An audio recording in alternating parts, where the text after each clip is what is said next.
I'm so wasted.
Is it time?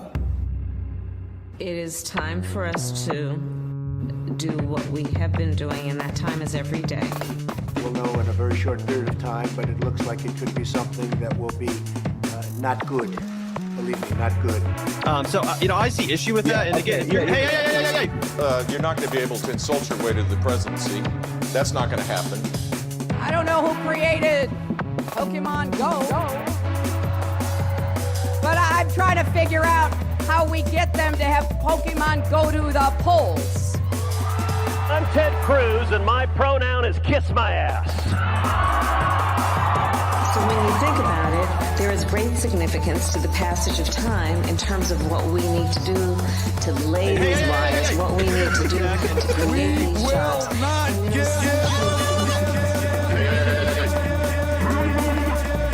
America is a nation that can be defined in a single word. I was going to put him. Not good. Believe me, not good.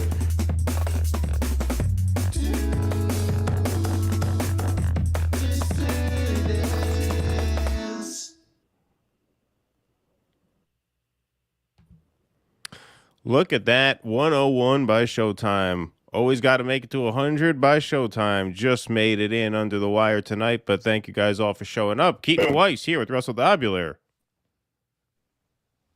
Hello. Yeah, there you are. See, say that one more time. Hello.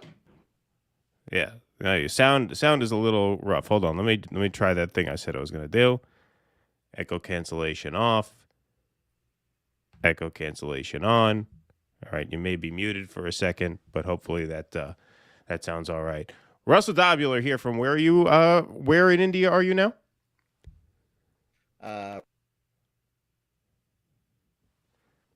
And now your sound's all of a sudden cutting out.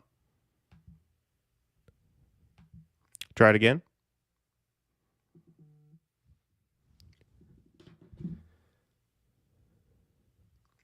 Your sound's not there anymore. Try removing yourself and coming back in. I don't know what happened. It was fine before. All right, Russell's going to try coming out and coming back in. I don't know what city Russell's from, where he's broadcasting from in India now. I believe he is actually in Delhi now, and he says that the Wi-Fi is a lot better now. But for those who are new to the show, Russell is in India right now, and it is early morning there. And so, we are going to make this work this evening. We have no guest hosts this evening. So, if it doesn't work with Russell's Wi-Fi, then I will be doing this solo. I'll be shotgunning this. But it looks like we will get him back in here in just a moment. Russell, looks like you're in Indian jail. I don't know. I think they're traveling in a hotel right now. That seems to be what he's doing over there. He seems to be in a hotel, and he's already broadcasted from 2 hotels. We've done a lot of Patreon content from Russell's hotel over there in India, but he was traveling, so he's at a different hotel this time. He's reconnecting right now. We'll see what happens when he gets his stuff turned back on. It says his devices are waiting to connect right now. Seems like he is on his way in. Thank you for the donation, Red Z. Folks, tip jar is out as always, of course. So if you can help us out, that really helps us keep these shows going, keeps them active. Russell is now getting back in, it seems.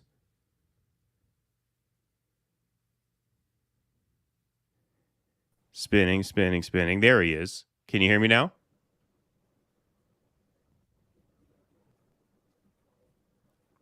Are you able to hear me now, Russell? Now I got you. All right, now you got me. There might be a little bit of a delay, like on CNN when they're dealing with a foreign correspondent, because this still has to go all the way around the world to reach him. So Russell might be hearing me on a slight delay. So it might be like the awkward time when like someone's broadcasting from a hurricane or something like that, and they ask them how the weather is, and they stand there for like 3 seconds, and they say, well, so far, John, it's doing okay. The internet is a series of tubes. Yeah. It's not like a dump truck. You can't just dump things on it. Yeah, exactly. So you are in Delhi right now, right, my friend? I am in Delhi. Me and Anthony Blinken We had drinks last night with Lavrov. I think we've got this whole Ukraine thing squared away. They're going to send that's actually well. I mean, Ukraine's largest business after wheat is mail order brides. So they're trying to work something out with Ukrainian brides. Go to Russia, they send in the gas. We're trying to get it resolved. Yeah. I mean, the only problem, Olga and Luxana are a little hesitant, but I'm talking to them. Yeah. Well, yeah.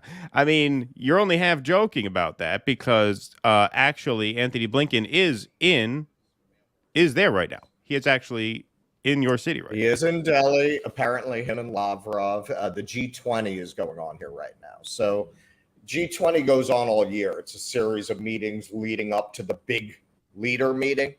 Right now, the ministers are meeting. So Blinken's here. Apparently, he had a sidebar of about 10 minutes with Lavrov about Ukraine. We're not quite sure what they talked about other than, knock it off. I think Blinken told him to knock it off. Russia needs to knock it off with Ukraine. But everywhere you go in India right now, there are big signs for the G20 with Modi's face on it. Modi is trying to position India as a power broker in these negotiations. He really wants to be able to come out of this meeting with a joint declaration between China, the U.S., and Russia, which good luck. But that would his administration would consider it a diplomatic coup and kind of a statement on India's rising power. And certainly being here, you can see that. It's an interesting country because you do have these tech corridors and these new cities where you got Delhi and you have New Delhi. So basically what they did when they wanted to modernize the country, they didn't knock down the old city the way that it's usually done in the West. They built an entire new sections of these cities outside the old city. So you'll go to one part of Delhi and it's these winding back alleys. And then another is like a glistening modern city. Interesting. You absorb a lot of knowledge on these trips. When I go on vacation somewhere and they ask, how was it? I just say whether the food was good or not. That's all I remember. That's all I know.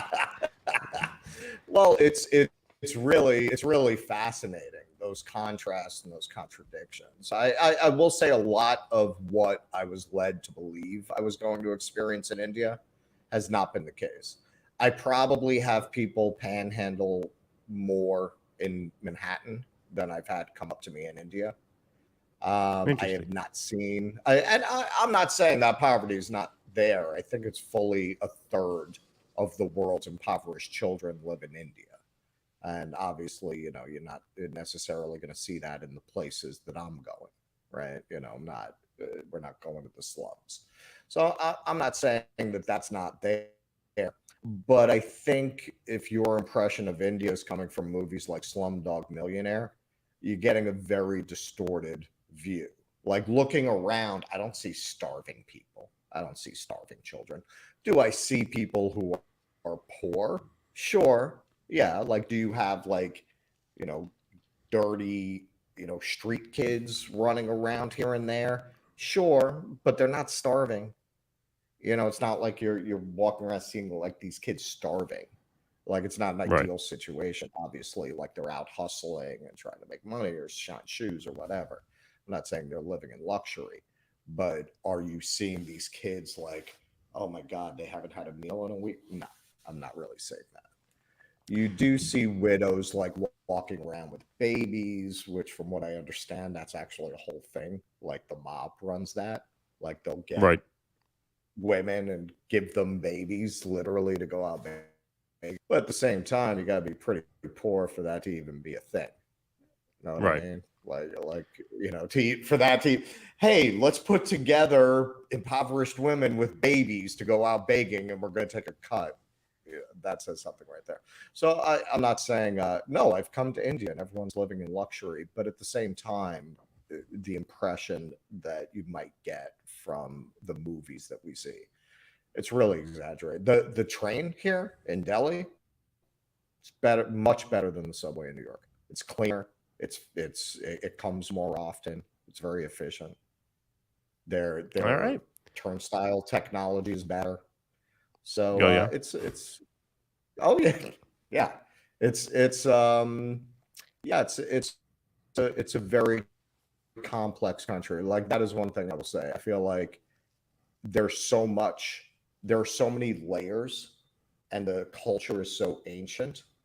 I feel like I'm probably picking up on 2% of what I'm seeing, because there are cultural levels. Look, turbans have different connotations depending on their coloring and the way they wrap. They send signals about your status, your clan, your religious affiliation. Of course, I don't see any of that. So there are layers within layers within layers going on here, that unless you're from the culture or you've really made it your business to master and study it, most of what's going on in India is going over your head without you even realizing it.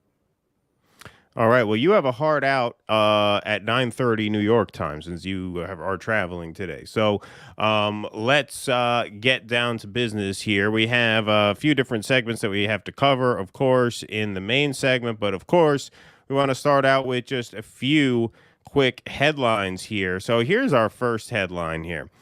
From the Washington Post, Havana syndrome. Everybody remember Havana syndrome? Not caused by energy weapon or foreign adversary, intelligence review finds. After a years-long assessment, 5 U.S. intelligence agencies concluded it is, quote, very unlikely an enemy wielding a secret weapon was behind the mysterious ailment. So for those who don't know what Havana syndrome is or was or isn't or wasn't, the mysterious element known as Havana syndrome did not result from the actions of a foreign adversary, according to an intelligence report that shatters a long-disputed theory that hundreds of U.S. personnel were targeted and sickened by a clandestine enemy wielding energy waves as a weapon.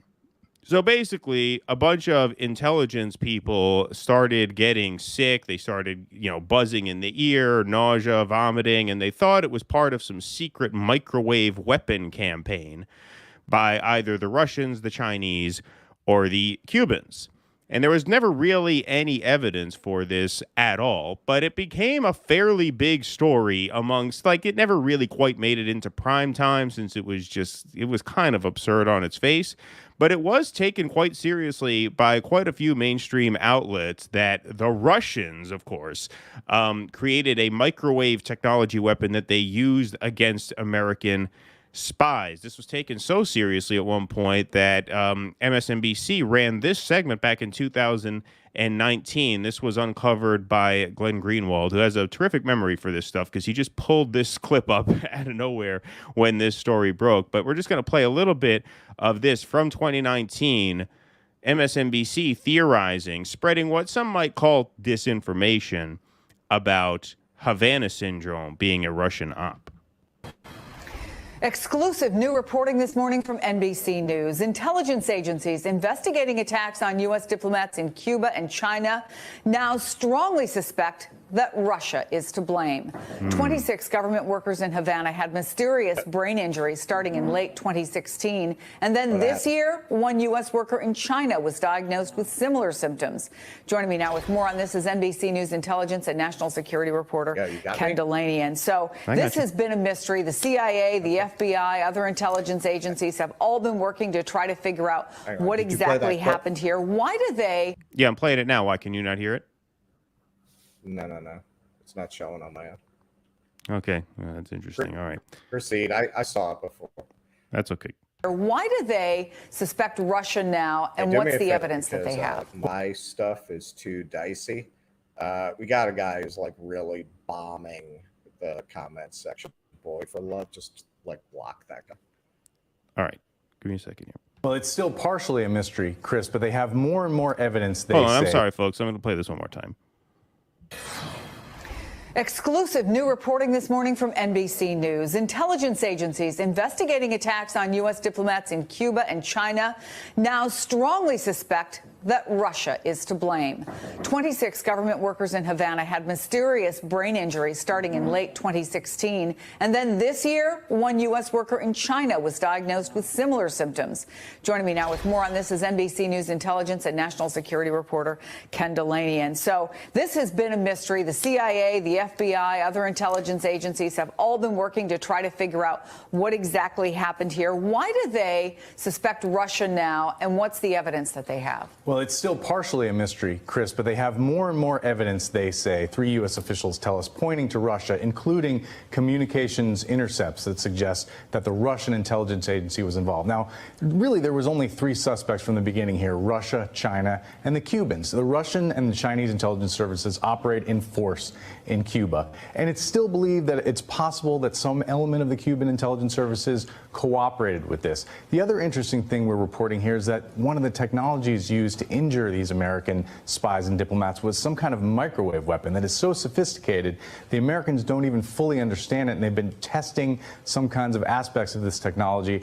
So kind of reverse engineering? Is that reverse engineering, right? So something that they have like absolutely zero evidence for, except that a bunch of mass murderers came down with a case of existential malaise, perhaps stemming from the fact that they are career unrepentant mass murderers. But now he goes on again, and this just speaks to the whole innuendo of the whole Russiagate saga more broadly. He goes on to say, if this is true, and once again, they're basing this on sources that are telling them they have evidence. The sources didn't tell them what the evidence was because there was never any, right? But they say, if this is true, listen. Again, these are only theories, but what our sources are telling us is that this was an intentional attack. Because initially people thought it could be a byproduct of some spying technology Russians gone have awry. a But weapon from a 50s B movie that they're using on our agents, then it's a very serious matter. It's now believed that this was meant to hurt these spies and diplomats, some of whom have suffered serious brain injuries. And if this is confirmed that it was Russia, Chris, it would be a game changer, because the sort of unwritten rules of the spying game are you don't go after the other person's spies and diplomats. Right. So if this were true, this would be a game changer. Just like if it were true that Donald Trump colluded with the Russians to seize power in the United States, that would be a treasonous act. If this is true, and we're going to act as though it's true by going on TV and doing these very official reports, strongly insinuating that it's likely true based on stories we've heard from people who say they have evidence who won't tell us what that evidence is. But we're going to dress this up. This is all just hair and makeup and set design. There is no script. There is no plot to the story, because in this case, there's no story, right? Sounds like a bunch of career criminals got some, tinnitus in the ear, whatever, nausea, vomiting, from who knows where. But their theory that they ran with was that this was a Russian microwave bioweapon. Yeah, it's funny. I used to work with a Russian guy. And he had all kinds of crazy ideas about the weapons that the Russians had. And this was before Havana syndrome. He would tell me, there are energy weapons they can use on the battlefield, the microwaves. I'm like, shut the fuck up, man. If they really had that, why aren't they deployed in battle? Why, when they've had military engagements, didn't they use these weapons en masse? So maybe they were listening to Russians when they got this idea that they have energy weapons. Maybe they talked to a guy like that and took him too seriously. What also strikes me, and this is something broadly, we'll get into it a little bit with CNN, with the lobbyists they have employed. Somebody who's a former intelligence agent commenting on this stuff is a walking conflict of interest, right? Like that doesn't give them credibility. It's quite the opposite. Who knows what their minders and handlers are telling them to say on your network about any given story? Do you really think they're going to go up there and go against the party line? You have to be such a brain dead institutionalist to say, oh, well, he would know. He's a former agent. He wouldn't lie on TV.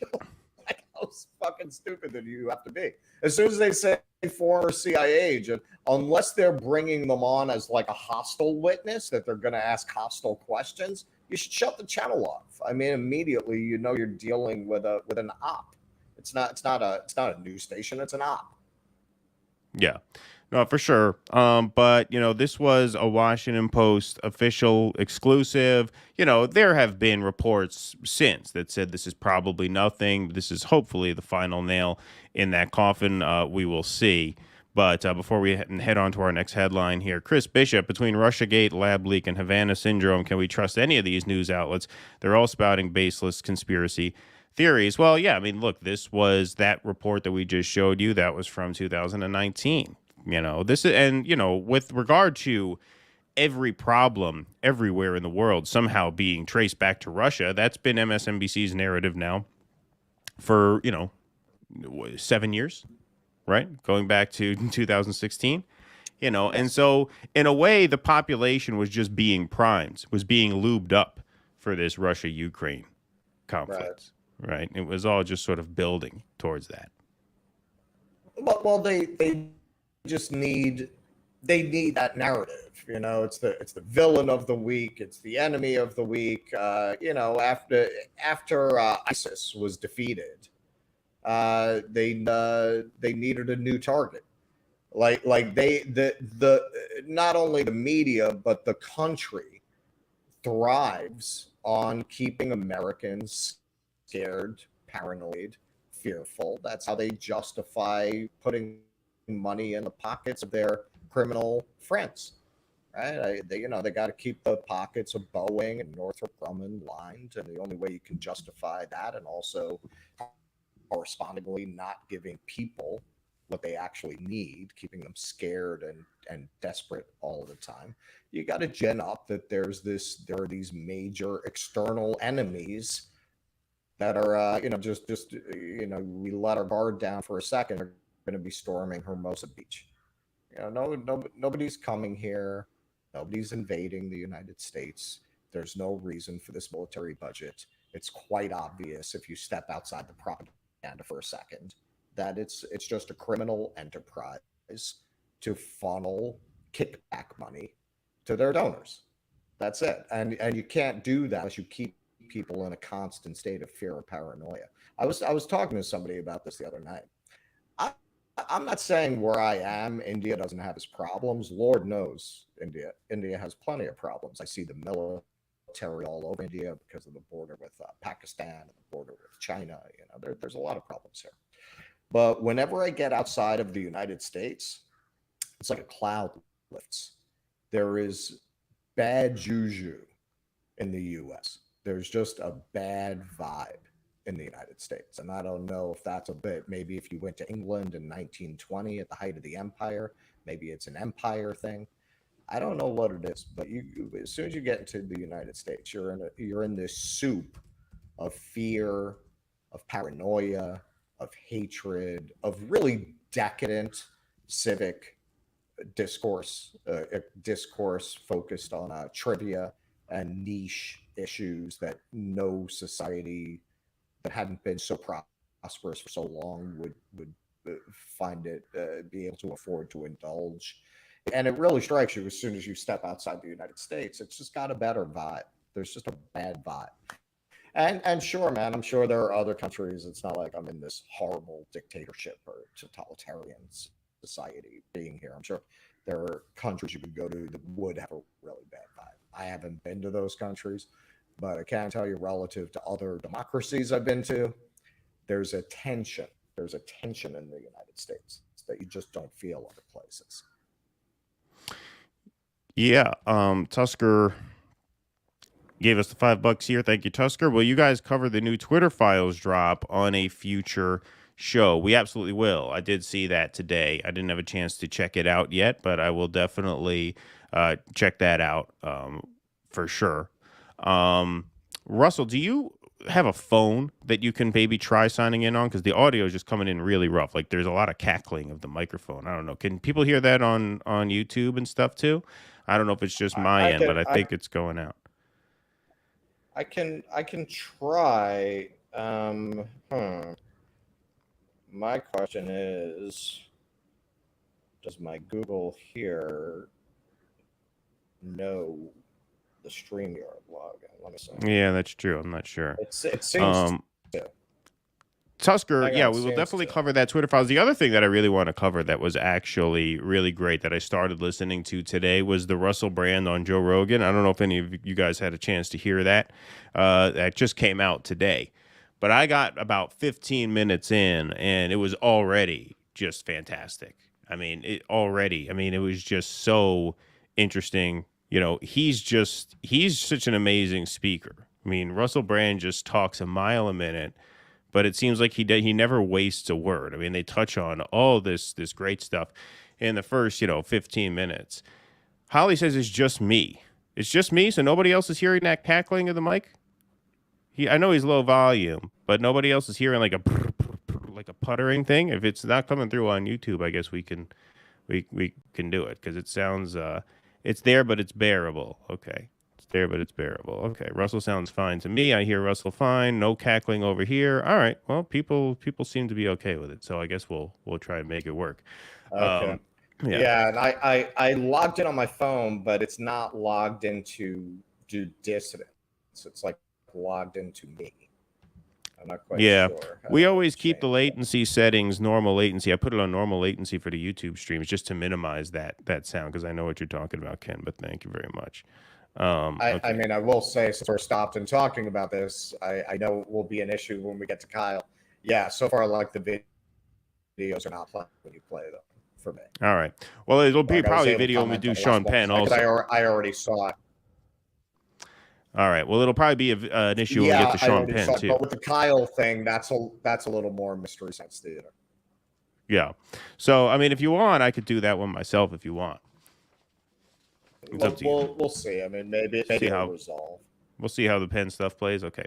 All right. Well, this one, this next headline here has no video. It says I don't listen to Russell anyway. I'm glad that works out. Desert Mantis. He's joking. Desert Mantis is he listens all the. He's a fan of the show, but that was funny there. Okay. That seems like our libertarian, right? I don't know. No, I don't think so. There's definitely a static cackle sound. Who is it? Desert Mantis. Oh, yeah, right. Yeah. Desert Mantis. All right, so let's do one segment here. This does not involve any video. So this is some election results last night out of Chicago. The Lori Lightfoot race is going to a runoff, but the Chicago mayor, Lori Lightfoot, lost in the first round. She came in third behind Paul Vallis and Brandon Johnson. So Lori Lightfoot becomes the first incumbent Chicago mayor to lose her reelection bid in 40 years. This has not happened since 1983. Now, as you could see there, you have Vallis, Johnson, Lightfoot, and Jesus Garcia, who is a progressive Democratic congressman. He endorsed Bernie Sanders in the 2020 race. There were three progressives in the race and one moderate, and so that, of course, split. Well, I shouldn't call Lightfoot a progressive since she really alienated just about every coalition you possibly could in order to lose this thing. But let's just say she had two progressive opponents in the race. Yeah, and one centrist. Vallis with 33, Brandon Johnson 20, Lightfoot 17, Garcia 14. She mostly punched left in this campaign. She attacked Brandon Johnson as someone who wanted to defund the Chicago Police Department. Same thing with Jesus Garcia. Vallis, who is a conservative, sort of unabashed law and order candidate, served as an advisor to the Fraternal Order of Police during its contract negotiations with Lightfoot's office. So he obviously had an in with the law and order voting bloc. When asked if racism and sexism played a role in her defeat, Lightfoot answered, "I'm a black woman in America, of course." Now, there were a lot of people, because I noticed there were a lot of people in progressive media. What's that? Her opponent was black, though. Well, yeah. Brandon Johnson, yes. And the thing I've been hearing a lot in sort of progressive independent media here, even Jimmy Dore dabbled in this last night on the stream I was watching, because she took more of a law and order stance after getting a lot of pushback, there's a thought here that she alienated a lot of progressive voters, which could very well be true. That's why she lost that progressive vote when you add it up, 17 to 33. Right. But the stat here that jumps out at you is that recent polling showed 63% of Chicago residents felt unsafe on the streets. That spells doom for a mayor, period. I mean, it begins and ends there when you think about how and why she lost, right? No matter what people feel about what the fixes are to a problem, the mayor is about picking up the garbage, making the trains run on time, and making sure people feel safe on the street. If you can't do those three things, you're going to have a very difficult time. And in a climate like this, when she had a handful of challengers who obviously ran formidable campaigns, it was going to be very tough for her to survive. She almost made the runoff. She didn't get blown out for the second place showing, but she didn't score nearly what she would need to in order to survive. Okay, so you got a couple of things going on here. Yeah, she was just awful at her job. And I am going to piss off some of our audience members with my ongoing assertion. Defund the police is political. Well, that's all right, because this may be your last segment of the evening anyway, because it's getting worse. The reception's getting worse and worse. So I might have to kick you out on their behalf. You can fire me on the air. I can fire you. That's right. But I can cancel you. You can have like the chef on South Park send off. Yeah. Yeah, she she leaned into the defund, and then she pivoted when she realized it was political poison. But this is the point that I've been making since this came up, since it first came up, since the George Floyd protests were going on. I was very young, but I remember how effective the soft on crime attack was against Democrats the first time around. And I'm just seeing this all play itself out again. As soon as people feel unsafe, if you've been out there talking about defunding the police, and don't tell me about it's putting money into other, I'm not against it in principle. What I'm telling you is that it's politically toxic. And Lightfoot didn't seem like the best politician in other ways. I'm not going to put it all on that. But in the end, it seems like that was the make or break issue. And that was certainly the reason that she performed that badly. It suffered such a humiliating defeat. Trying to blame it on race, that's always funny to me when people presumably were the same race when they won that they are now. So why is it a factor now and it wasn't when you won? And but then it wasn't a factor. Now it's a factor. It's the same thing with Obama. Oh yeah, it was a racist backlash against Obama. So why didn't the backlash come when he stood for re-election? Shouldn't that have been when the backlash came in 2012? Wouldn't that, if people were going to make a statement like that, wouldn't they have wanted to vote against Obama himself rather than consummate white woman Hillary Clinton? So, you have that. She went in playing a lot of the identity politics, which is a big turnoff for people. But also, hey, man, you come in there with the defund the police and crime goes up 40% on your watch. Now you're triple vulnerable to that attack and that charge. And one of the people who did make the runoff is following that attack, the defund the police. The other one is going more with the pro-police stance and has the endorsement of the police union. Guess who's winning? Here, yeah. The pro-police one is winning. This is just reality. This is, you can argue all you want about the morality and defund the police being the correct policy. it doesn't mean anything if you just empower the next generation of Rudy Giuliani's, as that did the last time around. Well, if you see the map here, and by the way, Tusker, yeah, if you want to sign in, please do. Please do. Because I don't know, Russ, if you'll be able to do the Sean Penn thing either, since that's very video intensive also. And that's what we got next. But here's the map. Russ, you lived in Chicago for quite some time. I didn't live there ever. I've been there a few times. Yes, I worked there a little bit. But the northern part of the city tends to be the wealthier, upper class part of the city. They voted overwhelmingly for Vallis and Johnson up here. Lightfoot did better in the southern parts of the city, which of course makes sense.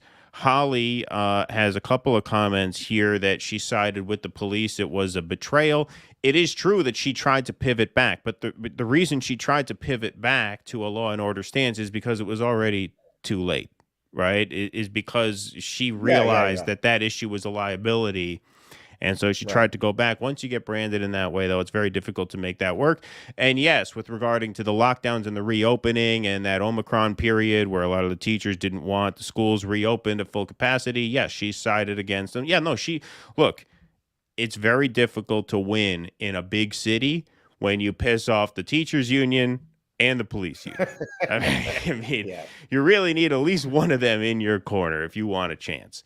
And she had neither. So that's what spelled doom for her, obviously. Well, it's, some people have been drawing a parallel to what's going on in New Orleans, where LaToya Cantrell, another black woman who's the mayor there, looks like there's going to be a recall vote against her.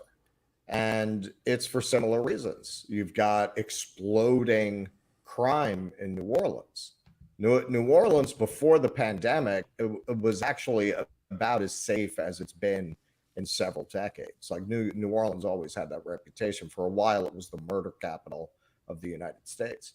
And 2019, they were going through this, and of course, I don't want to gloss over the controversy. I mean, it was, they really, after Katrina, took it as an opportunity to get rid of a lot of the black population of New Orleans and to gentrify it. But by 2019, because, bringing in a lot of yuppies, they were having a tremendous drop in crime. And post-pandemic, the crime rate is back. I mean, it's just, if you read the New Orleans newspapers, it's just constant shootings and murders in places you didn't really have it before, i.e. the places the tourists go, like Bourbon Street, are now becoming pretty dangerous. Starbucks just pulled out because they felt they couldn't guarantee the safety of their staff. So yeah, like it looks like she's going to get recalled. In the end, there are few issues more potent with voters than crime.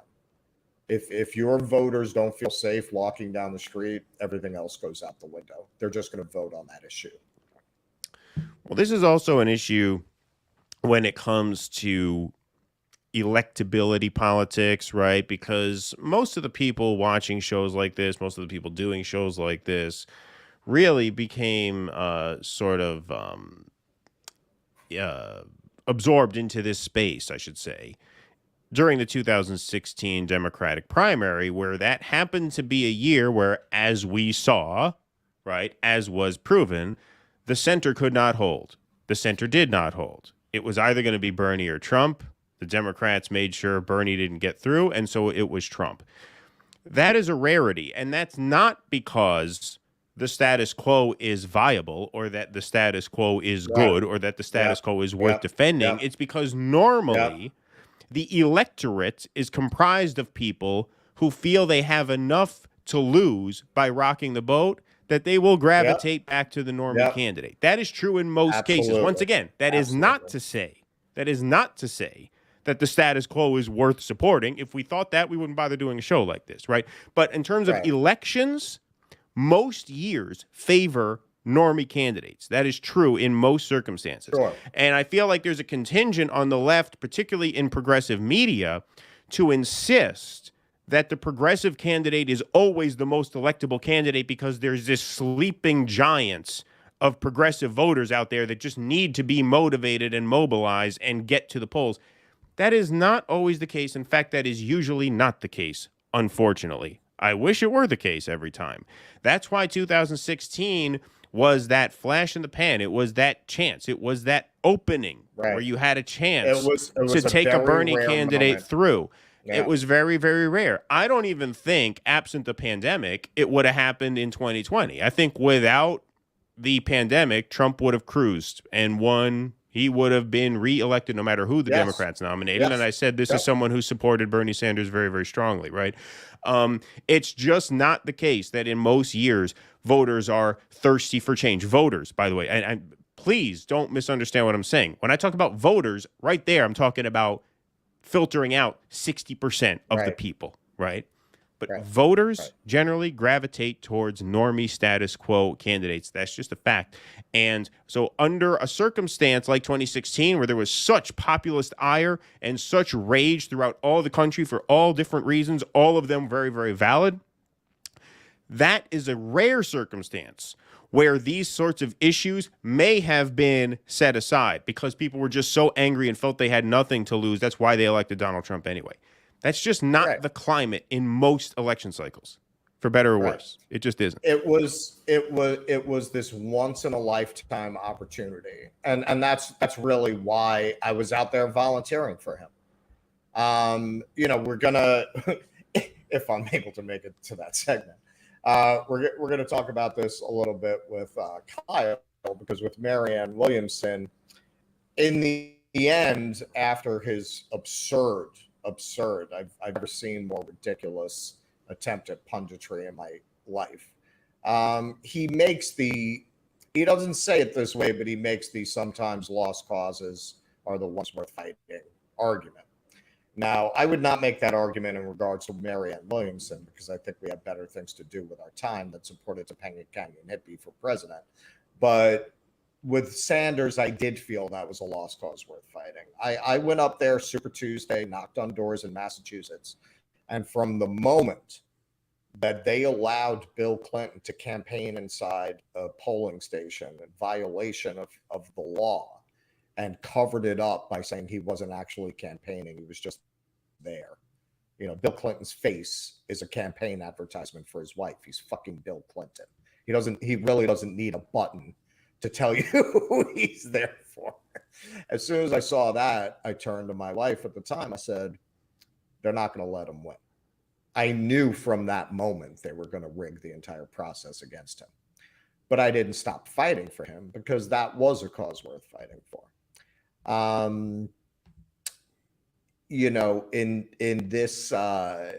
In this case, you really can't say that. I want to put this super chat up by Black Freud. I like your screen name there, and thank you for I love that. I was going to say that. I saw that. Thank you for the donation. And I don't believe I've seen you here before. So if this is your first time here, please subscribe to the channel. But I know it's your first time. We're going to bring you on to psychoanalyze us, man. Yeah. This take is not helpful. Crime is directly related to poverty. Ask whether all Chicagoans feel more economically safe. Russell's lack of vision on this is concerning. It's a gestalt. You got to see the whole thing. I'll toss to Russell in a second. I'll let him defend himself, but I'll defend him for just a brief second. I mean, he's always said on this, and he even just said just there.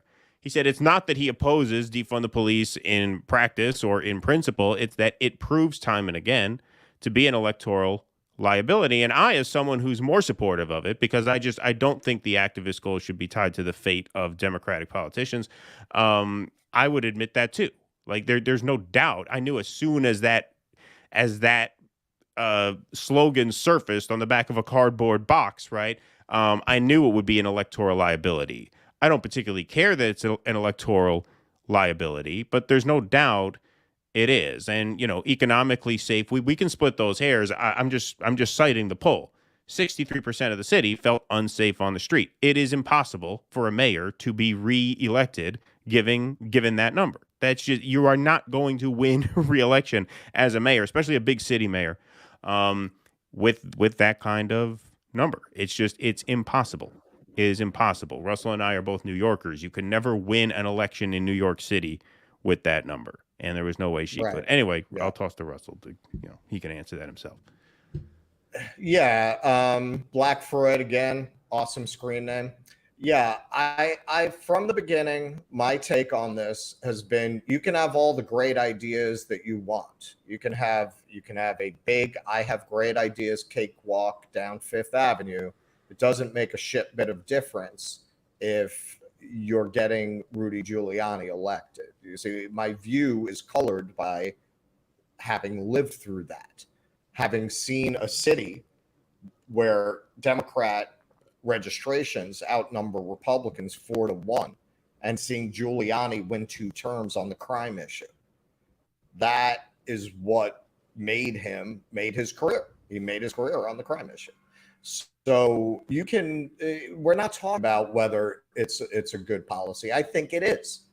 I think it is, as long as we're not just talking about this money just being cut, as long as we're talking about putting this money into better areas that would deal with crime, mental health issues. Frankly, my overall view on this, as you say, there's a poverty issue at the root of crime, or at least I would argue this kind of crime, because the people from the upper classes, they're certainly criminals.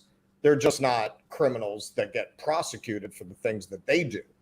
Poisoning tribal homelands in South America doesn't get you prosecuted. That gets you Entrepreneur of the Year award, right? So it's not that those people are not criminals. They're much worse criminals than the criminals that the poor generate. We're going to do a series, People Who Belong in Prison. Bill Gates, to go out there and lie and claim that the reason we're not releasing the IP for the vaccines is because the people in the third world, the peasants in the third world, don't have the manufacturing capacity to make it anyway, which is total bullshit. He belongs in prison.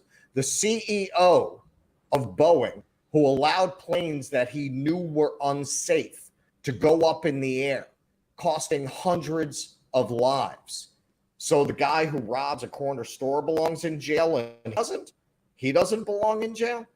So look, I'm there. It's not about that. It's not about that.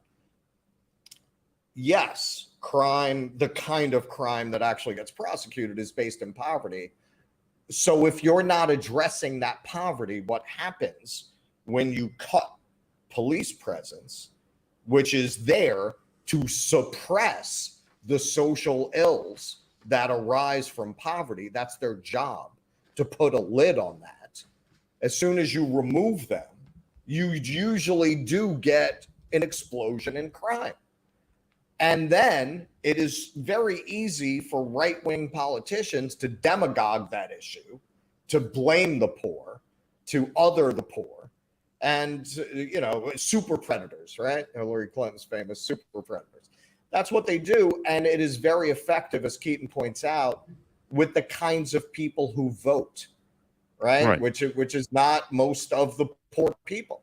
Yeah, poor people might vote differently, but they tend not to vote because they have other things on their minds, right? They're stressed out trying to support their families. They tend not to vote. That's a big part of the problem that we have. And then you've got an overall, not to go too far afield, you have an overall problem of, we really don't have democracy that represents the people. What people would have voted for societies where most of the productivity and wage gains go to the upper 1% of society, while you have stagnant income growth for everybody else? Did we vote for that? I don't remember voting for that. Did anybody vote for that? So you don't live in a democracy in the first place. And as a result, you cannot get the kind of economic support you need to really address crime. So this is what we need to talk about. This is my point. Just saying we want to defund the police, it's not a solution. It's not going to work. You're just empowering the right wing. You need to, I agree with you. We need to discuss this issue as a holistic issue. So let's discuss it that way and stop getting into internecine fighting over a slogan that's political poison. All right. Nicole Vance, thank you for the $5 super sticker. Thank you. We appreciate that. Manitalk, stopthewef.org. That's a clever way of getting around the rule of where you can't post links. You use stop signs for the periods. I see what you did there. Not bad. Not bad, sir. All righty. So, Black Freud again. Thank you for the $4.99 Black Freud once more. Crackdown on upper class crime. Everything else is a derivative. Thanks for your work. I mean, I would agree with that, and thank you for saying thank you. I appreciate that. And that is very classy to drop another super chat, Black Freud. Thank you. Well, yes, and everything else is a derivative. Look, I agree that everything else is a derivative. I think what Russell is saying is that unless you address both issues at one time, you're going to create an unbridgeable gap between ushering in the effects of a diminished police force without addressing the root causes of crime, which I would agree 100% is poverty, desperation, alienation, isolation, all that. We're on the same page with all that. So thank you again. All right. One last quick headline. This is not so much a settled story, but it's something that I think we should talk about pretty quickly, especially if Russell can't stick around for the video segments. We'll at least let him get some airtime in for the non-video segments. The Supreme Court questions if Biden plan for student loan relief is legal. So the Supreme Court heard oral arguments on the student debt cancellation case this week. Initial reports seemed very likely that it would be overturned. Then there were some rumblings that one of the Biden legal team people made this wonderful case, and some people thought that, oh, okay, now it's 50-50. Unfortunately, and look, I got skin in the game here. My wife and I both, between the two of us, we got 40 grand worth of skin in the game here. So I wish I could say differently, but I would be very, very surprised if that order were upheld. I think it's going to be shot down. And right now, the pressure, because you had a lot of progressive lawmakers grandstanding on the steps of the Supreme Court talking about how they have a responsibility to do the right thing. No, they don't have a responsibility to do the right thing. In fact, the whole design of the judicial branch is that they are not supposed to feel pressure from legislators on any side of the aisle to do the quote-unquote right thing. Their job is to be an unaccountable and, yes, I would even say somewhat amoral, to a certain extent anyway, obviously, branch of government that doesn't take sides based on what is right or wrong, but only interprets the Constitution and the law and rules in accordance with how they feel a certain law abides or does not abide by it.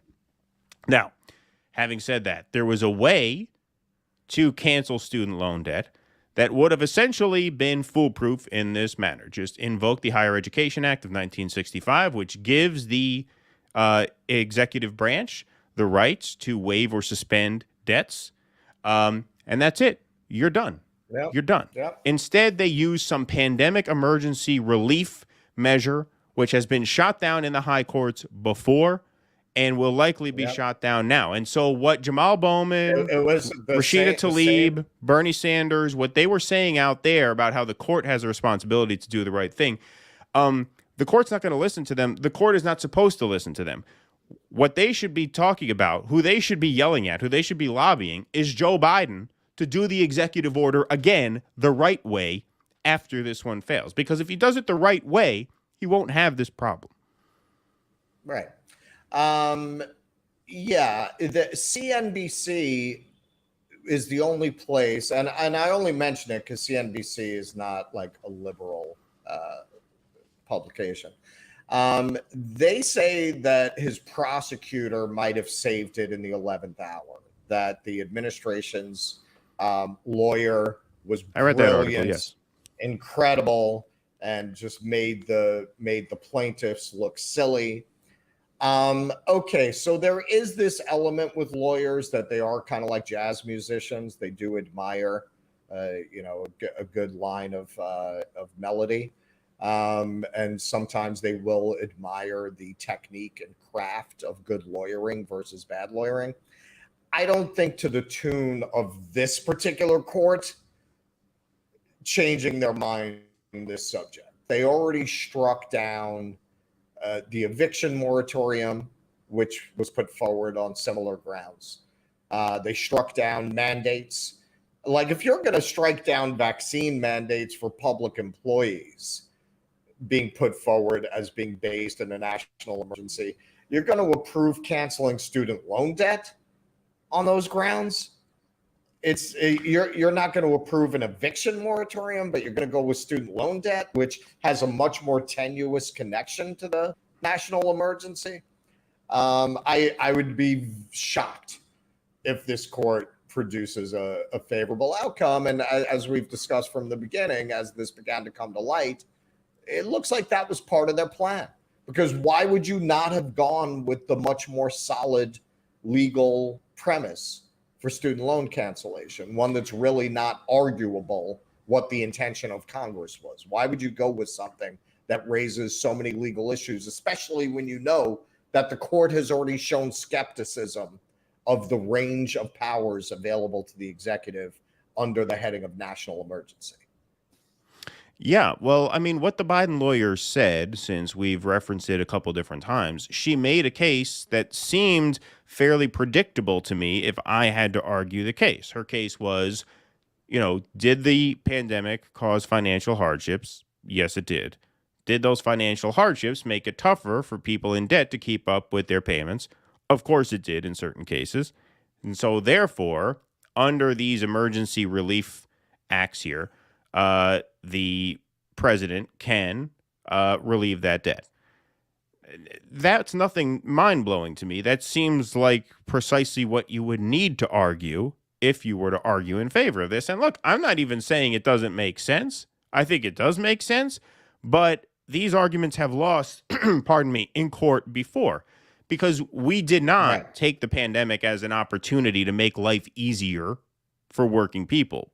We thought maybe we could do that, right, in the first weeks, but turns out that opportunity, like most opportunities in this wonderful country of ours, was completely squandered.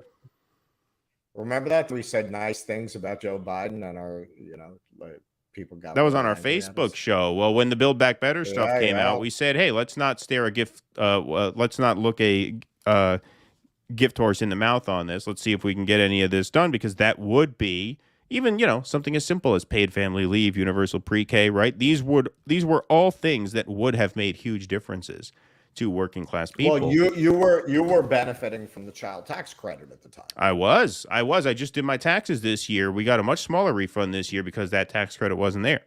Much smaller. Right. So yeah. No. Right. So yeah, no, really, really screwed us bad. But yeah, no, look, I mean, there were certain opportunities that we had that we wasted, And don't tell me it's Joe Manchin and Sinema. Biden never negotiated with Manchin in person. I'm sorry. If you didn't take a meeting with the guy in person, you were never serious about winning him over, right? I mean, we don't have to have, FDR, whatever. Even, an LBJ type would have had to sit down and would have worked something out, right? There was never a real LBJ effort. Would have threatened to prosecute his daughter. Exactly. Yep. Oh, you're going to go 71. Republican? Thank you. Well, then I'm going to prosecute your daughter as well. Okay, right. You're going to vote for this, or I'm prosecuting your daughter. You join the Republican Party, I'm prosecuting your daughter. You do anything other than what I'm telling you to do right now, I'm prosecuting your daughter. Right. That's it. Exactly. Right. Exactly. And you wouldn't even have to frame it that way. You could just say, hey, look, if you do what we want, we'll look the other way on whatever your daughter did. Right. It's not like, he's being a thug about it. His daughter very likely deserves to be at the very least indicted. Right. So there you have it. All right, shall we try our first video segment of the night? Just let me know if you can see this playing. Yeah, and if not, you can... the last slide actually showed up, so that's promising. It seems to be going a little better. All right, well, let's see if the video works. And if the video does not work, then I guess you can get an early start on your day. I guess, these next three we need video for. Just let me know. I love to make fun of Kyle, so I'll be very I know. It would be a real shame if you couldn't make fun of Kyle. That's one of my favorite things to do. Well, before we get to that, we do have one segment that we're going to do before we get to Kyle. Sean Penn was at the Berlin Film Festival last month for the premiere of his documentary about the war in Ukraine. He has, of course, been an outspoken hawk since the start of the war last year, but last week he appeared on CNN to urge the Biden administration to send more weapons, including those F-16s that Zelensky requested. So here he is on Wolf Blitzer. Thanks so much for joining us. So you've said this, and I'm quoting you now. Let me read the quote. The Ukrainians are going to fight till the last drop of blood, and that drop of blood will be on our hands if we don't faithfully equip them. How badly do you believe Ukraine really needs these fighter jets? Well, the first thing I'd like to say is, having just returned from Ukraine about 10 days ago or so, is that the impact of President Biden's trip was extraordinary. I mean, that's extremely encouraging. I think that one of the things that's concerned me, and I think that there's no question, but that they need more ammunition, more long-range precision weapons, and yes, fighter jets. The issue really is that right now they're dying, every day they're dying. So what we're waiting for seems to still be attached to this, I would argue, overcautious concern related to nuclear weapons, because one thing, if we're going to live an overcautious concern, an overly cautious concern as it relates to nuclear weapons. Let's hear why we're being overly cautious about that. He doesn't actually say why we're being overly cautious about that. It's funny because he says, you're worrying about this, there's no need to. But then he goes on to say, well, if he does use nuclear weapons, well, would we rather live in a world where Ukraine simply has to work out these problems nonviolently, right? This is how he frames that. Overcautious concern related to nuclear weapons, because for one thing, if we're going to live in a world where a bully with nuclear weapons runs the show, there was a former pause right there. If we're going to live in a world where a bully with nuclear weapons runs the show, I hate to break it to you, Mr. Killer Tacos. You mean like us? Right. We already live in a world where a bully with nuclear weapons runs the show. It's just that we are the bully. We are the bully. Yes. And this has been my critique of this war from literally minute one, the second that the Russians invaded. I said that day when we went on the air, okay, if you want to hold Russia to account for this in such a forceful way, which is the way that Sean Penn is talking about, and the way that Biden is talking about, and the way that all of the establishment media are talking about, then you have to say that we are not willing to live in this kind of world that Sean Penn just said he doesn't want to live in, which is a world where nuclear powers bully smaller countries. What they don't see is that we already live in that world, and we are the nuclear power that bullies other countries. Therefore, it is not simply moral whataboutism to say, well, what about us, right? What about the crimes that we have committed around the world? That's not just a moral equation that we're putting out there as some sort of thought experiment. That's a very practical statement. The practicality of that statement lies in the question, well, if you want to hold Russia to account for what they've done, then what you're advocating is for a world in which we must then be held accountable for what we have done. That is a world that these people cannot even conceptualize. They have no concept of that world. Nobody does. It's a completely different world. So these people don't even understand the type of reality they are wishing for. And that's the major blind spot there when he says that. Well, this is something that the conservatives were ahead of the curve on. I think more of the public, partly as a result of Twitter and celebrities having the ability to just spew their opinions on various platforms at will. I would dare say at this point, a majority of people think celebrities should shut the fuck up and do what do the celebrity thing. You're an actor, act. Shut the fuck up, Sean Penn. What do you know that qualifies you to comment on these issues?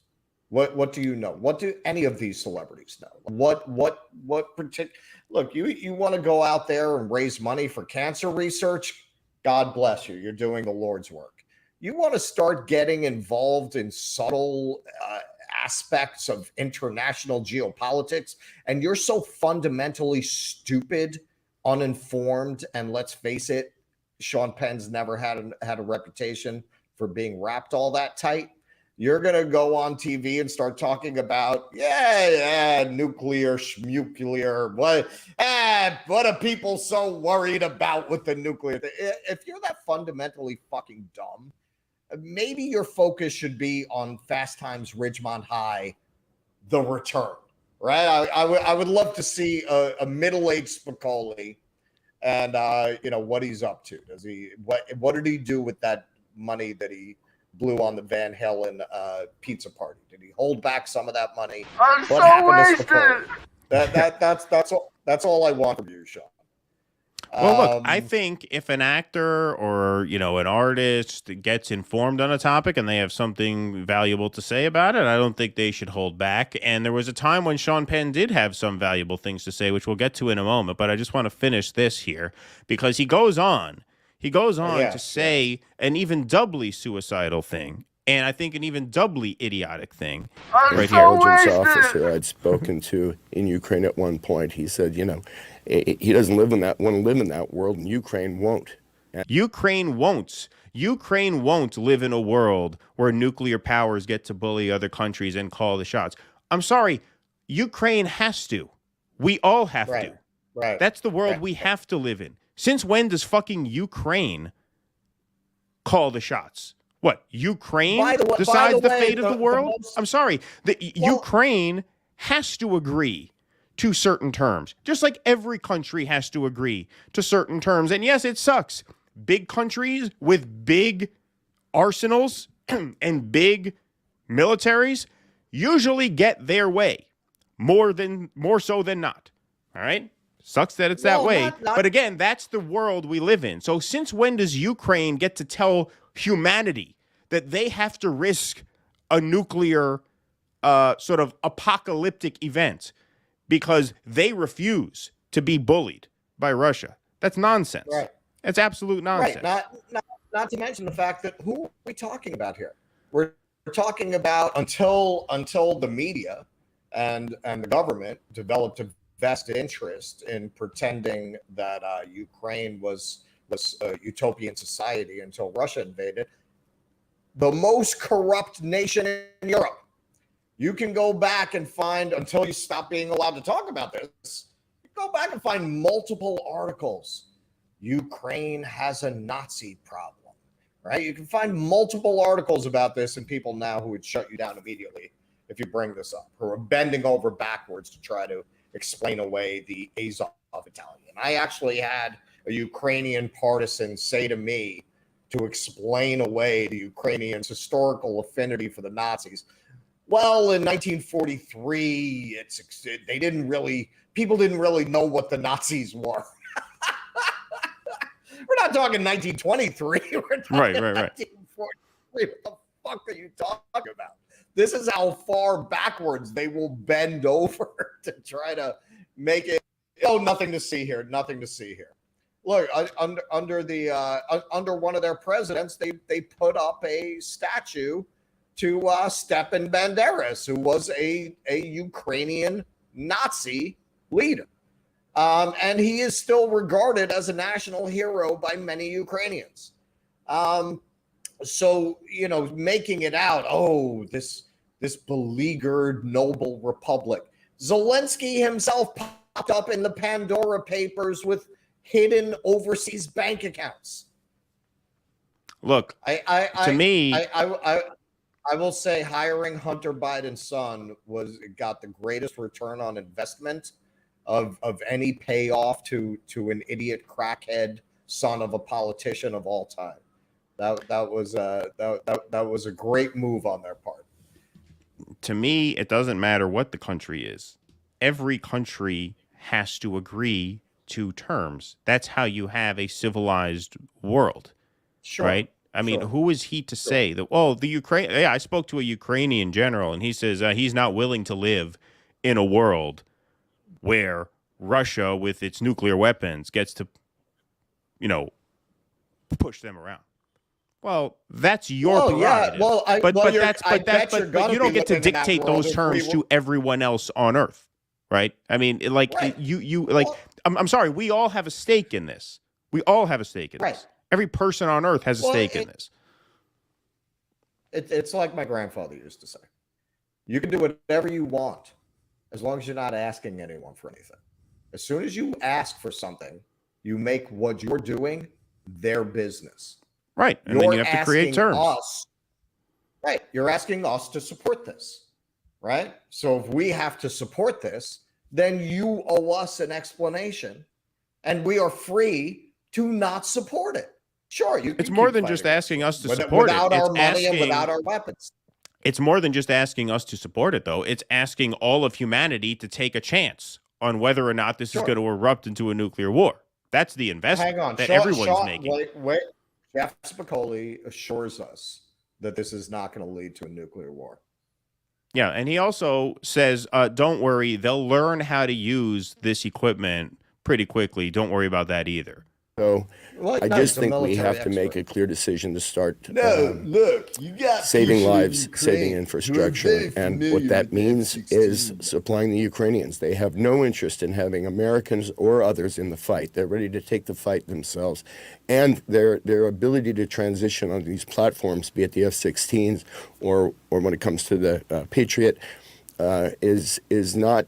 I don't think there's been an honest conversation about how quickly they can transition. How the fuck do you know how quickly they can learn how to work the F-16s or the Patriot batteries? Like, how do you know that? How do you know? Oh yeah, no, don't. Yeah, send them over. They'll figure it out. They'll figure out how to work it. Don't worry. Don't worry. And Sean, I know you got money, but do you have like underground bunker in New Zealand money? Because I don't think you got that kind of money. So maybe you should rethink this. Well, no, the nukes aren't gonna fly if we give them F-16s and they violate Russian airspace. No way. With our government being increasingly open about needing to whack Putin, like what incentive would he possibly have to maybe start with a tactical nuke and basically dare us to react to it? Yeah, no, exactly.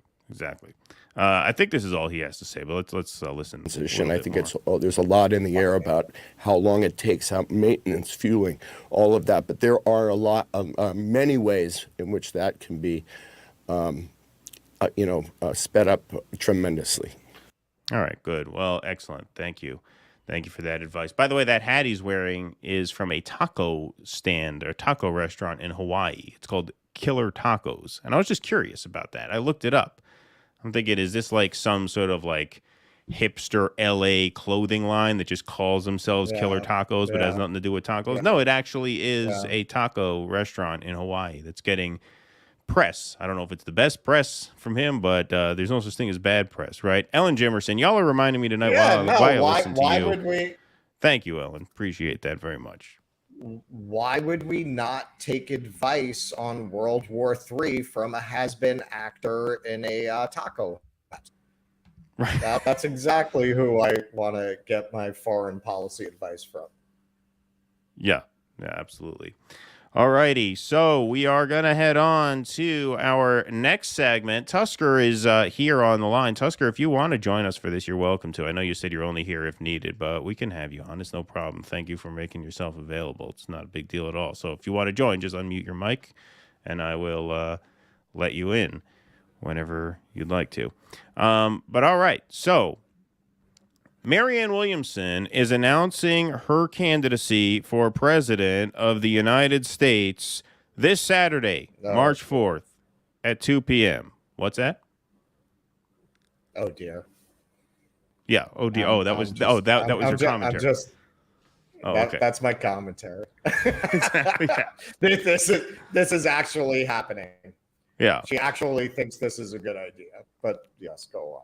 So her announcement is getting some press, obviously, but Marianne's top surrogate, the Halloween-haired Stepford husband-to-be, Kyle Kulinski, is really stoked about this, and he wants everybody else to be stoked about this as well, and he's upset that the media hasn't given her kinder press in advance of her rollout. I still can't get over that hair was not a passing Halloween prank. Well, I think it was for Halloween, but then I think he kept it. He kept it. Yeah, that would have been like if right? I was Timon the meerkat for Halloween. If I just walked around like that in public every day of the year, that would be, what he. That was like his choice there. Yeah. Crystal's got him by the stones, man. A guy will only do something like that because his woman told him to. No guy wakes up in the morning thinking that's a good idea. All right, well, let's hear him. He was upset that Marianne's getting some rough treatment in the press. This is I'm going to get very politically incorrect here. I used to know a Greek guy. He said this was a Greek saying. I don't know if that's true or if it was his saying. It seems like it's a Greek saying. A rope can pull a ship. One pussy here can pull a fleet. I don't know if that's Greek. Yeah. I don't know if that's Greek saying or if that's just his saying. If you say it in the original Greek, it sounds a lot more elegant. Yeah. A lot of it's like that. I suppose. I guess the poetry gets sort of lost in translation there. Well, no, it's they just dug up a lost copy of Oedipus that actually has that in it. That was like an early draft of Oedipus included that.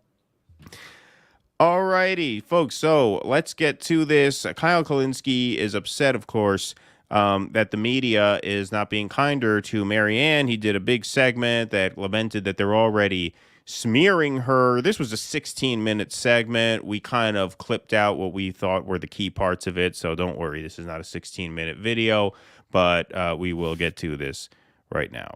Smears are already starting against Marianne Williamson. This is not a surprise. We expect it. We also expect it's going to get way, way worse as time goes by. We know that the Democratic establishment and their media goons like to play dirty, but this is very, very early in the process for the smears to start. So here's MSNBC. They're going to talk about how it is now all but official that Marianne Williamson will... Okay, stop. It's not very early in the process for the smears to start, because this is not going to be a campaign that sustains momentum over the course of a year. It's not like they're going to have all of this year into next year to get their digs in against Marianne Williamson. Like, the week running up to when she launches and the week after she launches, that's about the window where Marianne's name is going to remain relevant. Like, it's not like they have all year long to do this, right? So just baked into that statement is the assumption that she's going to be a factor in this thing for the long haul, which is, of course, wrong. Well, and they don't have 4 other jerk-offs to make fun of. So, they like to sell their newspapers, right? They like to get their clicks. They like to get their views. So if she is volunteering to make a spectacle of herself for, as Keith said, about 2 weeks, they're going to jump on it, right? Of course. Just like you. Just like you. Well, right? Just like him, except he's banking on this. You're not trying to. Well, the difference is he's banking on this to get them through the next year or so. Exactly. Which good luck with that. Yeah. We'll run against Joe Biden, and we'll dissect this. Here we go.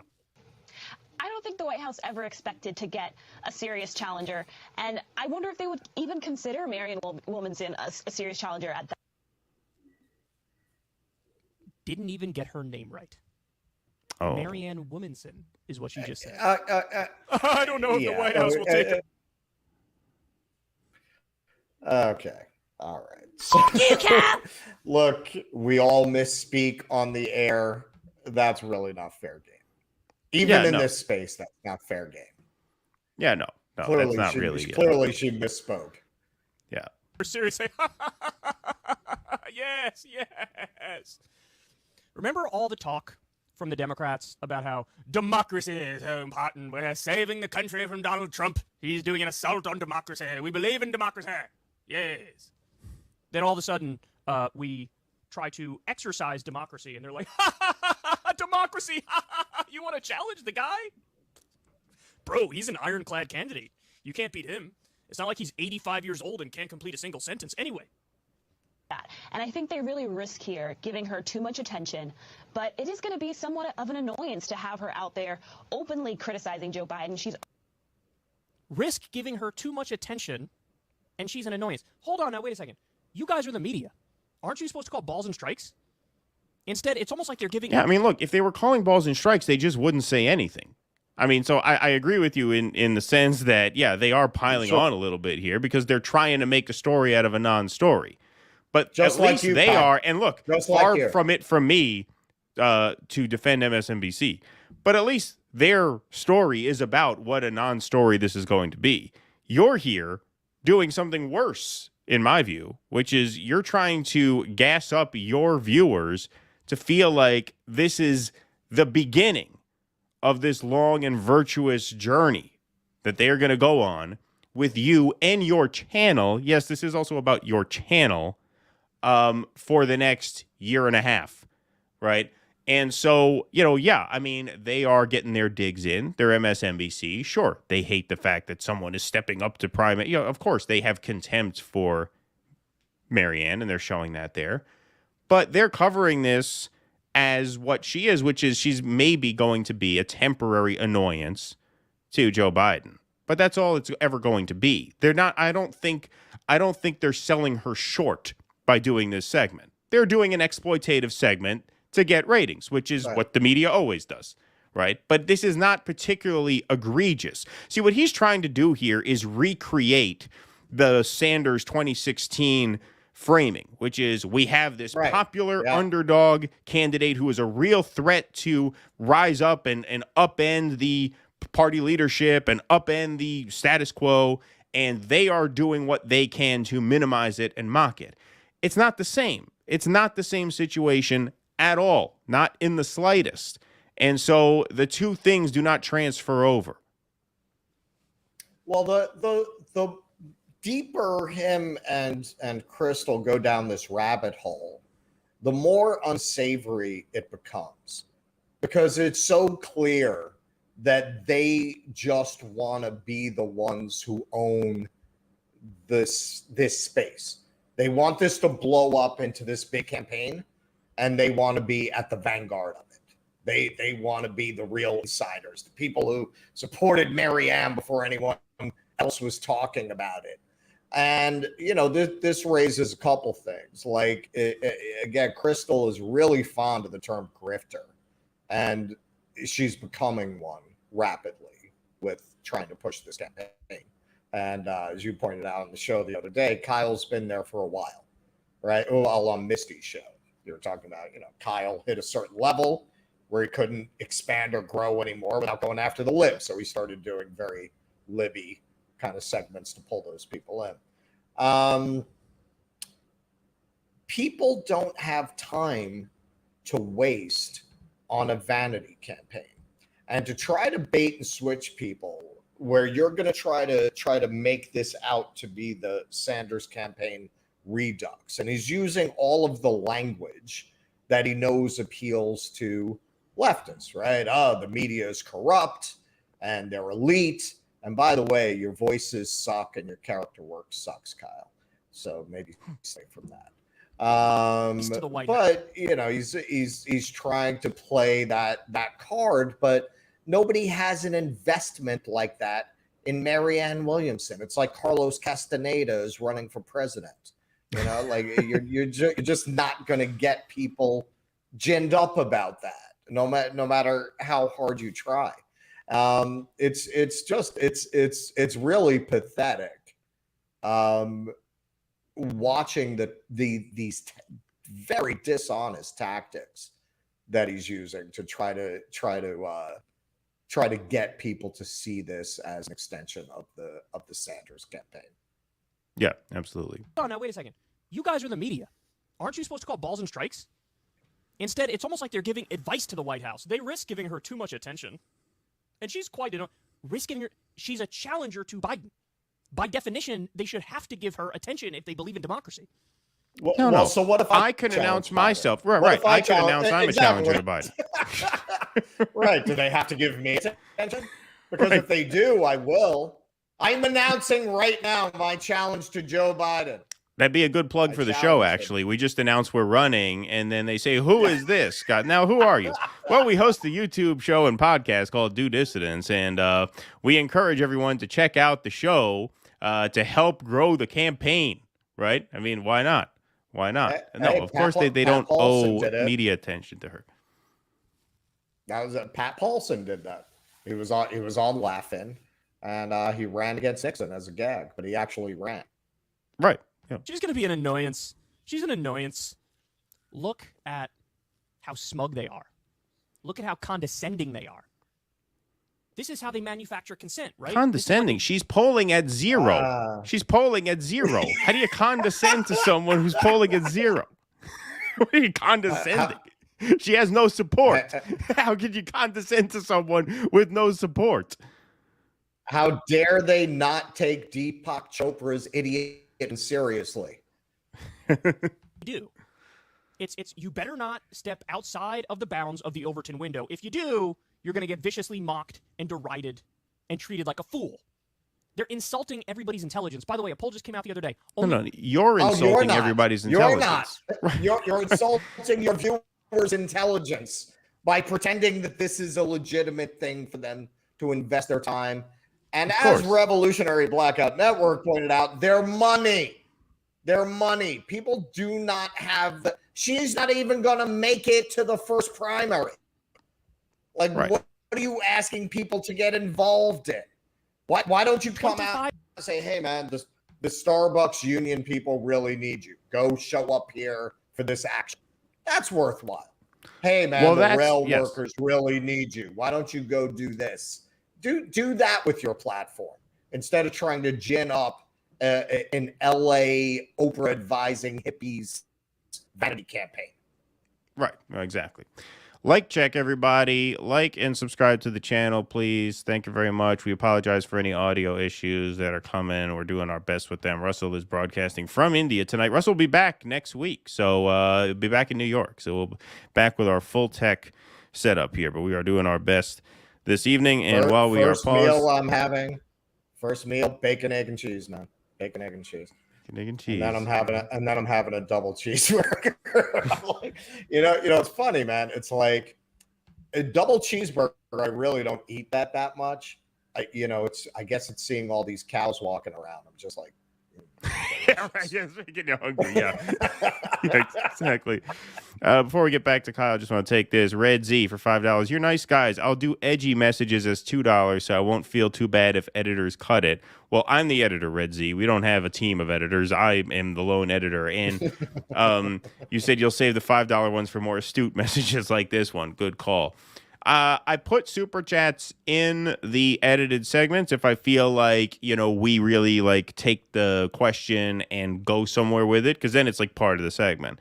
If we're just answering a question, I'll usually cut it out of the clips, but it'll still, of course, be on the live stream here. So I apologize, but this $5 donation, as much as we do appreciate it and we love you, Red Z, will probably not make the edit on this. In fact, there might not even be an edit on this if the audio is too bad. We might have to re-record these anyway. But so this might just be a one time only thing. We're gonna have to go Pixar with this one.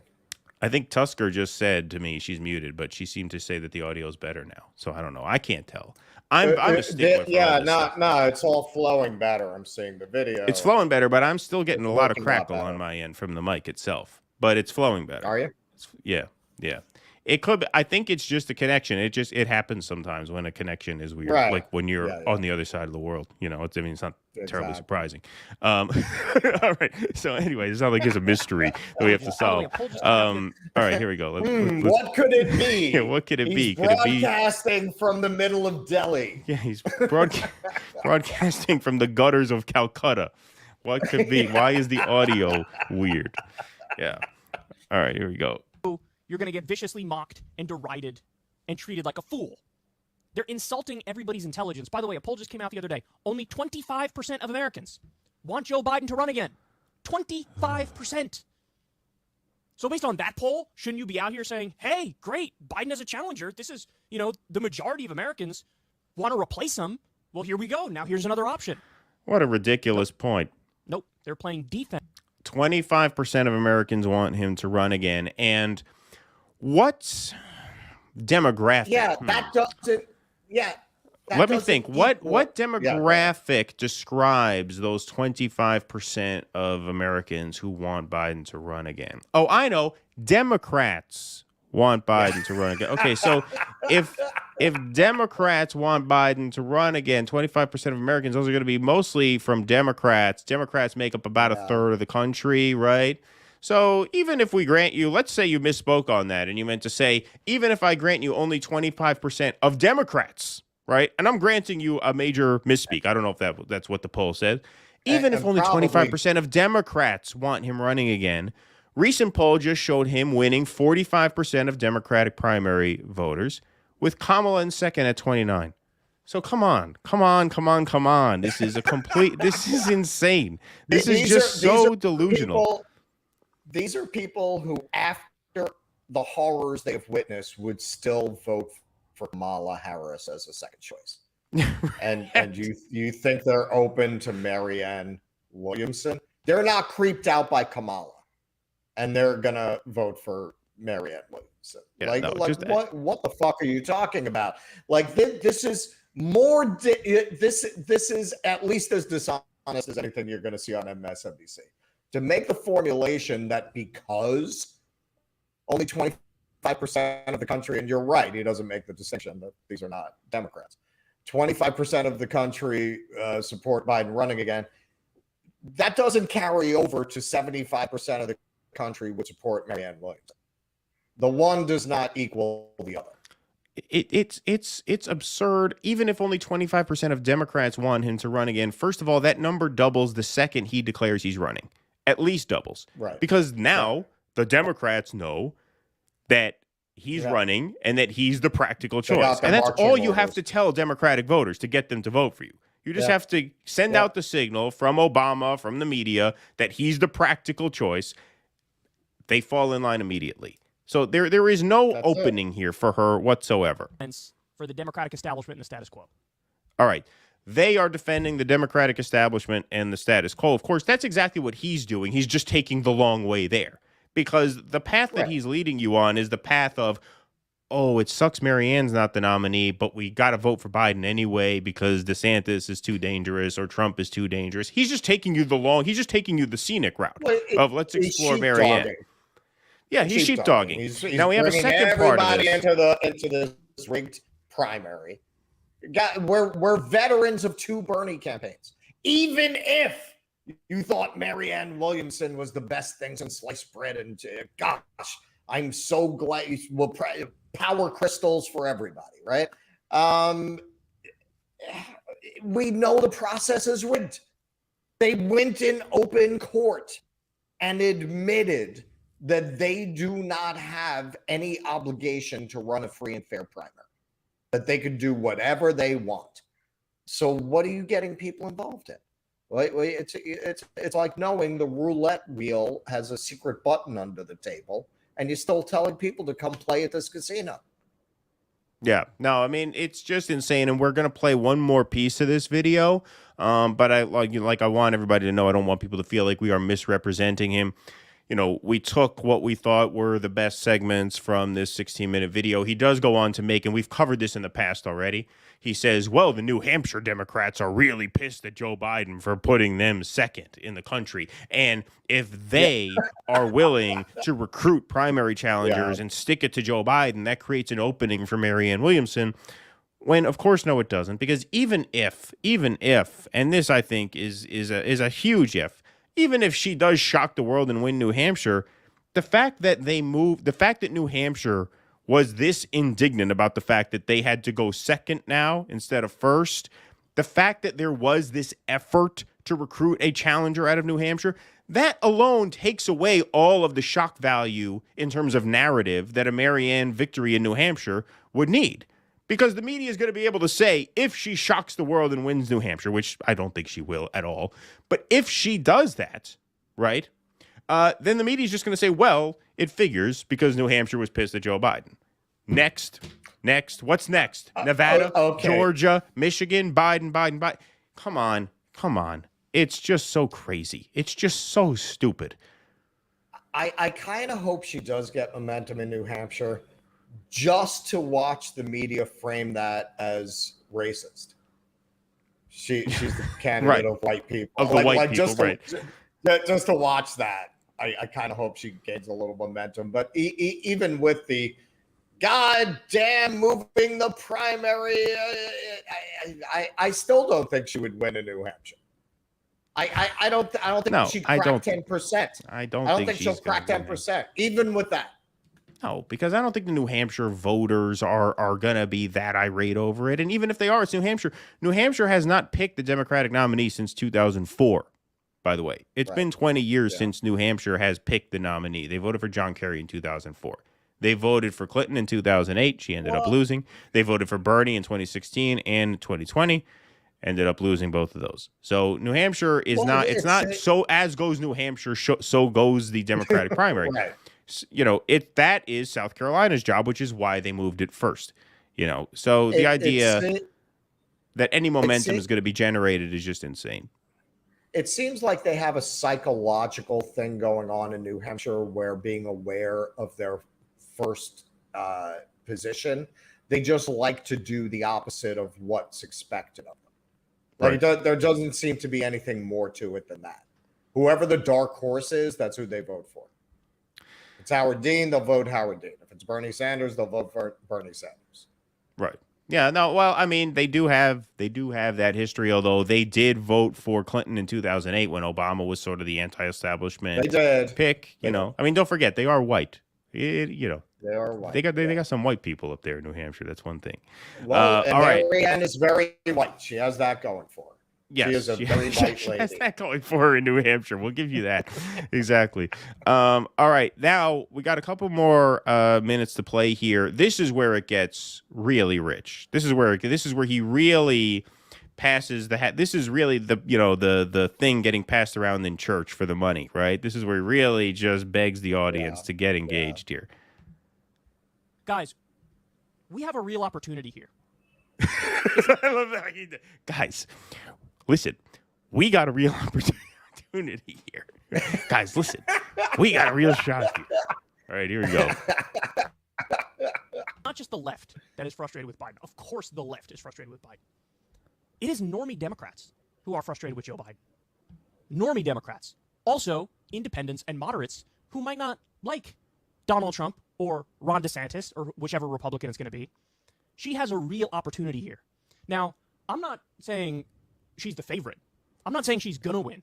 Oh, you're not? Oh, okay, good. Good. No, she's not the favorite. All right. She's not the favorite. So, I love how he has so you're being don't reasonable. get carried away here. Don't get unrealistic. I'm not saying she's the favorite against an incumbent president. I'm not saying she's likely to win. She's certainly not the favorite. Of course I don't know that, and of course it would be absurd to say she's the favorite. It's absurd to say she has a 5% chance. It's absurd to say she's not the favorite. It's absurd to be doing what you're doing. It's absurd to devote 16 minutes of airtime to trying to prop up her candidacy. That's what's absurd. Absurd to say it would be absurd to say she's a favorite? The favorite? What planet are you on? But I will say, you fight as a matter of principle. Marianne Williamson is a trillion times better candidate than Joe Biden is. And you find the meaning and the purpose in the fight to get her elected. Okay, that to me is the most revealing quote of this whole thing. You find the meaning and the purpose in the fight to get her elected. No, you find meaning in and purpose in fights that are winnable, fights that can actually make a difference even when you lose. Fights that improve people's lives, even if the overall war is not winnable, such as, like Russell, you said, hey, find a Starbucks union drive and support them. Find an Amazon union drive and support them. Shama Sawant's launching her Workers' Strike Back movement this Saturday. Get involved with them. These are fulfilling fights where you can say the purpose is in the struggle. But he's saying you find purpose in the struggle to get Marianne Williamson elected. What you're saying here is what people, and RBN has said this for a while now, is these people's conception of fight and struggle has blinders on it because it's all inside a party that has proven time and again to be completely hostile to the interests, hopes, and aspirations of working people. And so the idea that we are going to find spiritual fulfillment in canvassing New Hampshire for Marianne Williamson, when you can find spiritual fulfillment, you can find purpose in the struggle, supporting fights that are actually winnable. They're not primary campaigns within a Democratic Party, but they are out there. And so what he goes on to say is that if you're not for this, you're a nihilist who's not for anything, which is just a really dishonest and narrow-minded thing to say. Yeah. We know it's an uphill battle. We know it's difficult. Sorry, go ahead. Yeah, look, the argument, and I mentioned it earlier in the show, the argument that sometimes the lost cause is worth fighting for, and underlying that is the notion that you're pushing the Overton window by fighting for that cause. And maybe we don't get through this time, but you're hitting the gate with the battering ram. You're weakening it up. There's an argument to be made for that. That's why I stayed in the Sanders campaign after they let Clinton campaign, even though I knew there was absolutely no way they would let him have that nomination. But that's not the case here. It's not that every lost cause is worth fighting for. It's that some are worth fighting for, not the cause of Marianne Williamson. That is not a lost cause worth fighting for. Also, this is a cause of trying to convince, as he just said, normie, comfortable Democratic voters to do the right thing. I'm sorry. We've already done that. We've given these people, 5 years of our life. That's about it. That's about it for me. Well, I'm interested in telling the truth now. Push the Overton. No, there is no Overton. You're not even going to push the Overton window because they're not going to listen to her because she's a fucking joke. Well, this is the other thing. Joke. There is no real. You're going to discredit her movement because they're going to look at her and they're going to go, "That's the best they got." There is really no pushing the Overton window in national electoral campaigns. There really isn't. And to the extent that there is, what effect does it have? You could say Bernie pushed the Overton window in 2016. He did. He pushed it again in 2020. Where's that gotten us? Where has that gotten us? The only argument you can make that it's gotten us anything is it's gotten an executive order on student debt cancellation, which is about to be shot down in the courts. And my guess is that once it is, Biden gives up on it, and it never happens, right? That's the only tangible effect to having pushed this Overton window for 5 years. Fuck the Overton window, because when you're talking about an Overton window, once again, you're talking about moving or shifting which ideas become palatable and acceptable to the voting public. And as I mentioned in our earlier segment, normie voters win in most times in most places. And so this exercise of moving an Overton window does not bear the fruits that you think it does, because ultimately you are appealing to a sector of society that is not interested in new ideas. They want a status quo, right? They want to feel safe on the streets. They want to keep as much of their money as they have. That's what most of these voters, Democrat or Republican, are ultimately interested in. So all this Overton window talk is just masturbatory nonsense. The way you actually influence change is Shama Sawant style, which is labor militancy. Fuck your Overton window. I don't care if you agree with me or not. You're going to pay me what I say, or I'm not showing up. That's it. Yeah. That's what it's about. This fucking we're gonna put these ideas on the stage, and in 6 years they're gonna catch on, and there's gonna be an executive order canceling a little bit of student debt that's gonna get shut down by a right-wing court, and then we're all just gonna give up on it. That's what the Overton window project looks like. AOC has asked some CEOs some very pointed questions, Keaton. So I'm getting a little sick of your nihilism. Right, exactly. Yeah. All right. I know you got to glass jump is soon, always so half empty with you. we'll probably bring Tusker in for the third segment. She's ready to go, so we'll probably go to the bullpen soon, right? Because you got to leave soon. But let's finish this up. I got to go in like 5 minutes. All right. Well, let's finish this up then. And you find the meaning and the purpose in the fight to get her elected. We know it's an uphill battle. We know it's difficult, but that's why you do it. That's why you engage. Because what's the other option? Sit out, be nihilistic, pretend like you're above it all, and then actively will into existence your prediction that this is going to go nowhere and she's going to collapse and it's done. What's the point of even fighting? Okay, we just went over that. No, that's not the alternative. The alternative is not to sit at home and be nihilistic. The alternative is to put your time and resources into Shama Sawant's movement, into labor actions, right? Into mutual aid, i.e. driving a van full of water to East Palestine, Ohio, so that families who are struggling to get by and can't drink the water, can't bathe their kids in the water, can have some water. Driving a truck to East Palestine, Ohio, full of bottled water is 1,000 times more virtuous and, I would argue, at least for me, 1,000 times more fulfilling than donating to Marianne Williamson's campaign. So, no, the alternative to supporting your Democratic primary candidate is not despair, disengagement, and nihilism. In fact, I would argue the alternative to jerking off, as you're asking your viewers to do, is to actually get out there and do something real that puts real wins on the board for real people.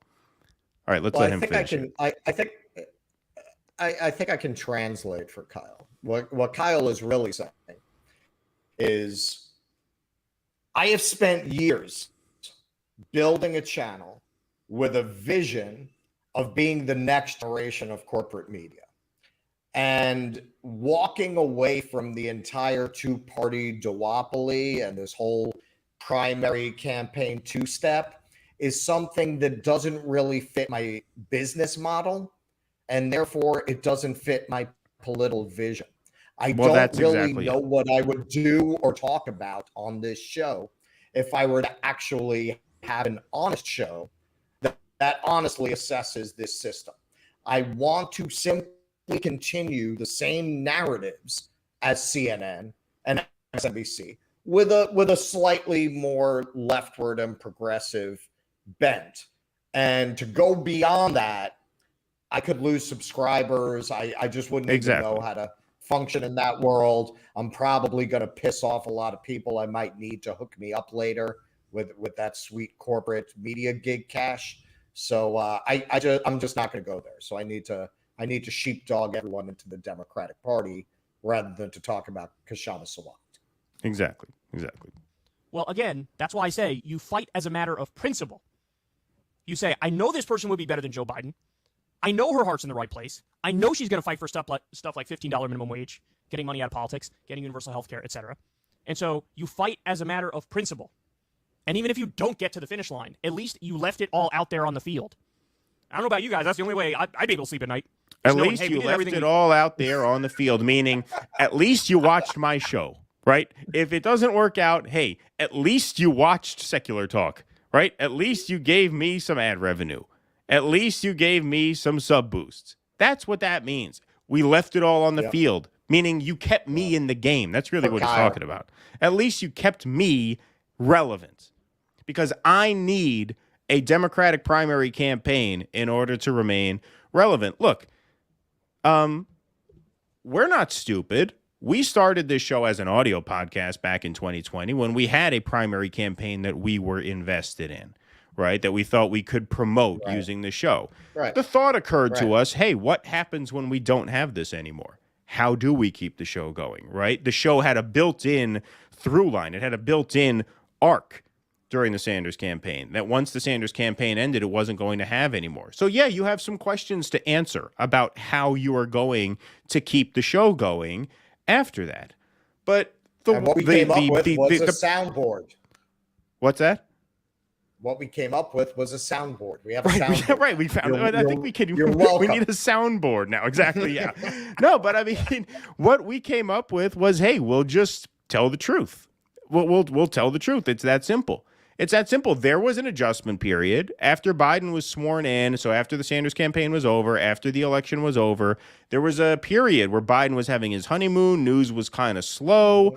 We kind of took that time to step back from the show a little bit because we didn't quite know where to go with it. And so we figured, hey, rather than come on here and bullshit people, we'll just take a little mental health break, right? We'll do a show once a month to keep it going, but we're not going to, we can't just keep at it if we don't have a plan as to where we're going to take it. But I'd rather take a step back we went there to think about it. Yeah, there was this we both had this moment of emotional and psychological crisis where we didn't do articles and shows for a little while. Like we both kind of stepped back because we didn't really know what we wanted to say about what was happening, and we're both honest. We're honest. Right. So if I don't know what to say, I'd rather say nothing. Right. I'd rather just say nothing than have to come up with bullshit to sell people on when I have nothing to say. And so we chose to say nothing. But then once we regrouped and found our footing a bit, it was Nina Turner's primary defeat that got us back in the game, because then we felt we had something to say again, and from then on, we've just kind of been going full steam ahead. But the point is, our attitude is if we don't have something valuable to add, then we're just not going to throw shit at the wall and hope that people see, art in that. We're only going to do this if we feel we have something valuable to add. Whereas this guy obviously feels pressure to keep the numbers coming in, and he obviously has no concept of how to keep that momentum going without rallying his supporters behind a Democratic primary campaign. That's very obvious, and it's very obvious that is what this is. Well, yeah, and I think part of it is also, it's not just growing subs, because you can have, as we see with the majority report, you can have really impressive subscription numbers and no view counts.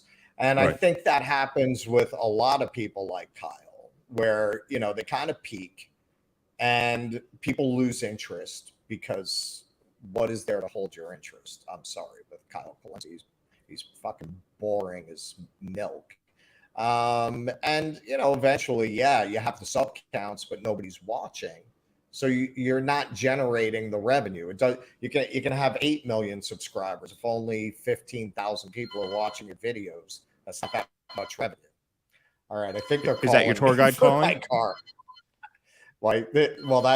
That's I think the front desk, because they called me a car. Oh, okay. All right. Well, thanks for making it work with us as best you could.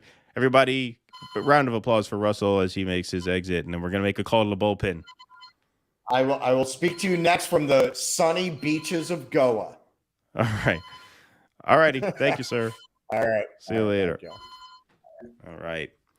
Manager's coming out, grabbing the ball. I'm signaling for the right-hander. Here's the right-hander. Tusker, what's up?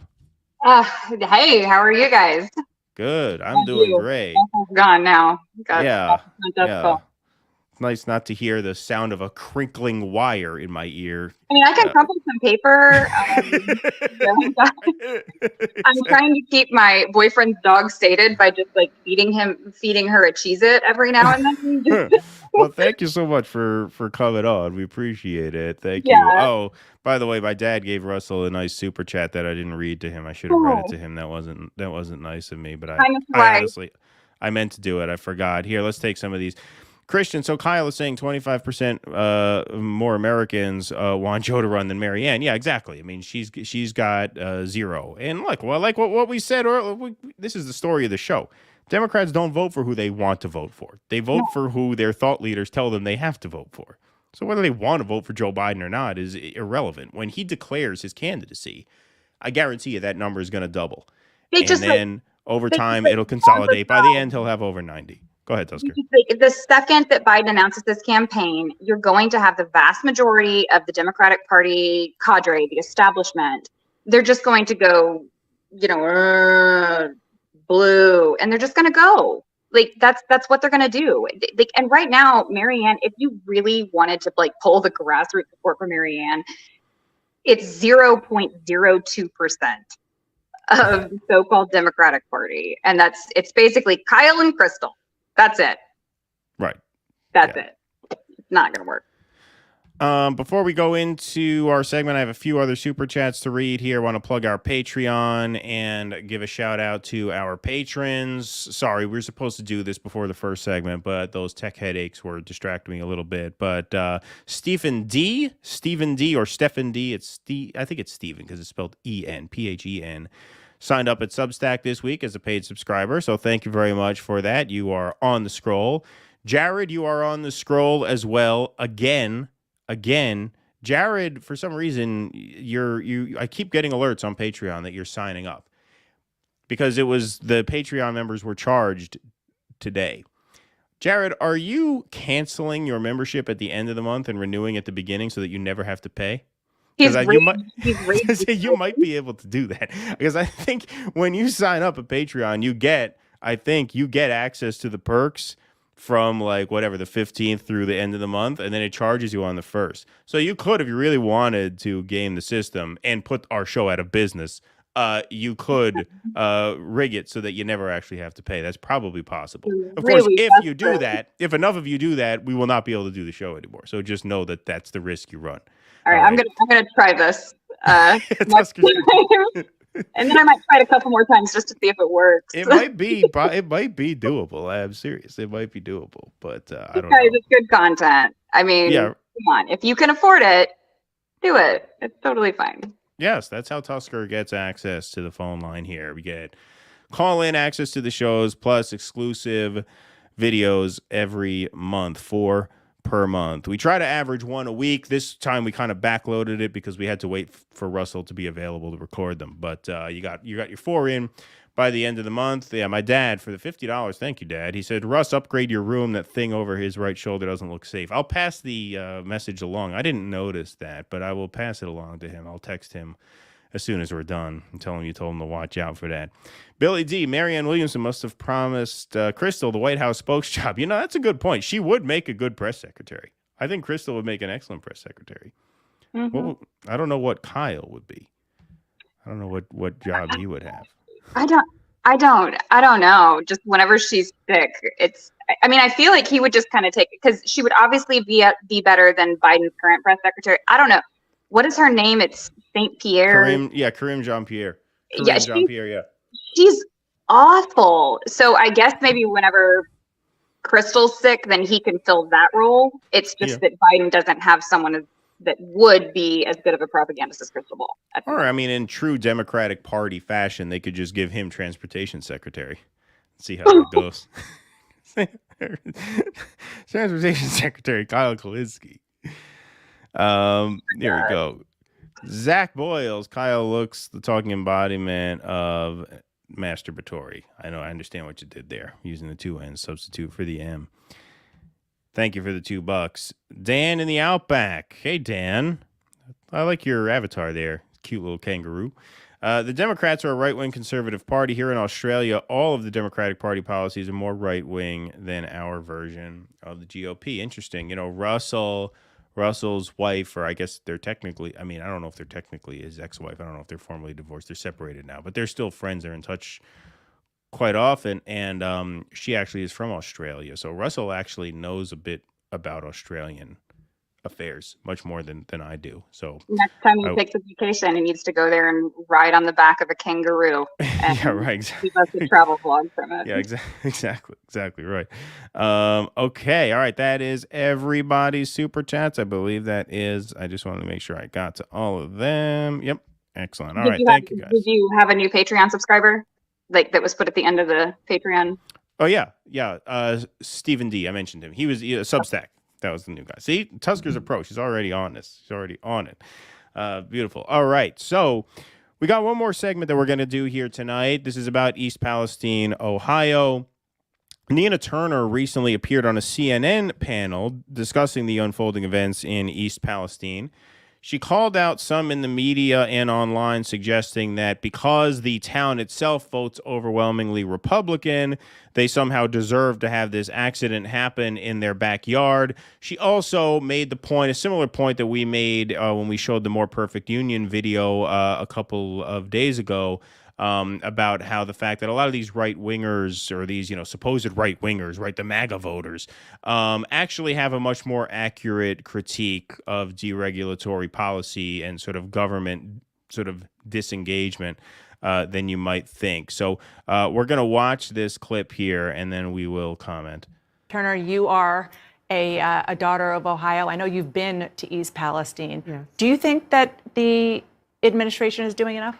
No. The state administration is not doing enough. I'm not pleased with Governor Mike DeWine, who actually drunk some of the water, giving people confidence that that water is okay, when in fact that EPA didn't do the deepest dive that they can do to deal with the carcinogens that are there, the air, the water.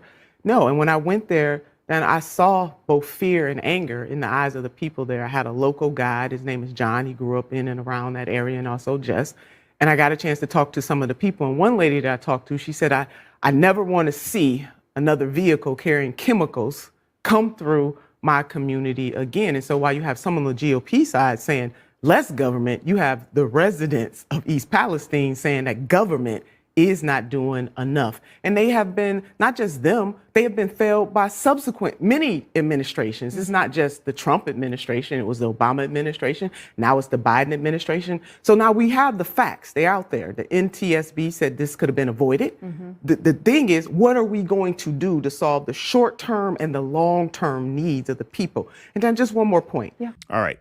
Before she makes one more point, I just want to talk about Nina Turner briefly because, she clearly has an ear for ordinary people. And it's, she's one of these figures who I'm just constantly sort of conflicted about these days because as far as I'm concerned, she ran as a Democrat the first time.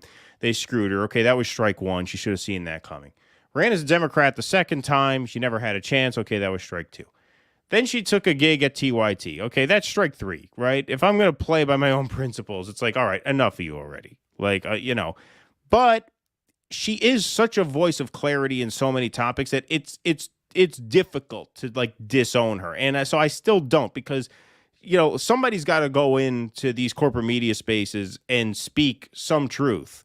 And so, like, I'm not going to begrudge her that.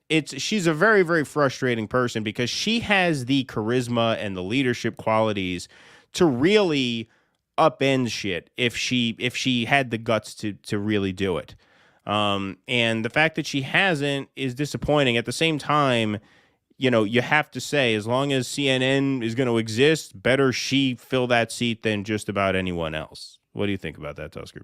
I mean, yeah, sure. But I would also have to add to her strikes because she saw what happened with the Bernie Sanders campaign and how that all played out before she even ran her own campaigns.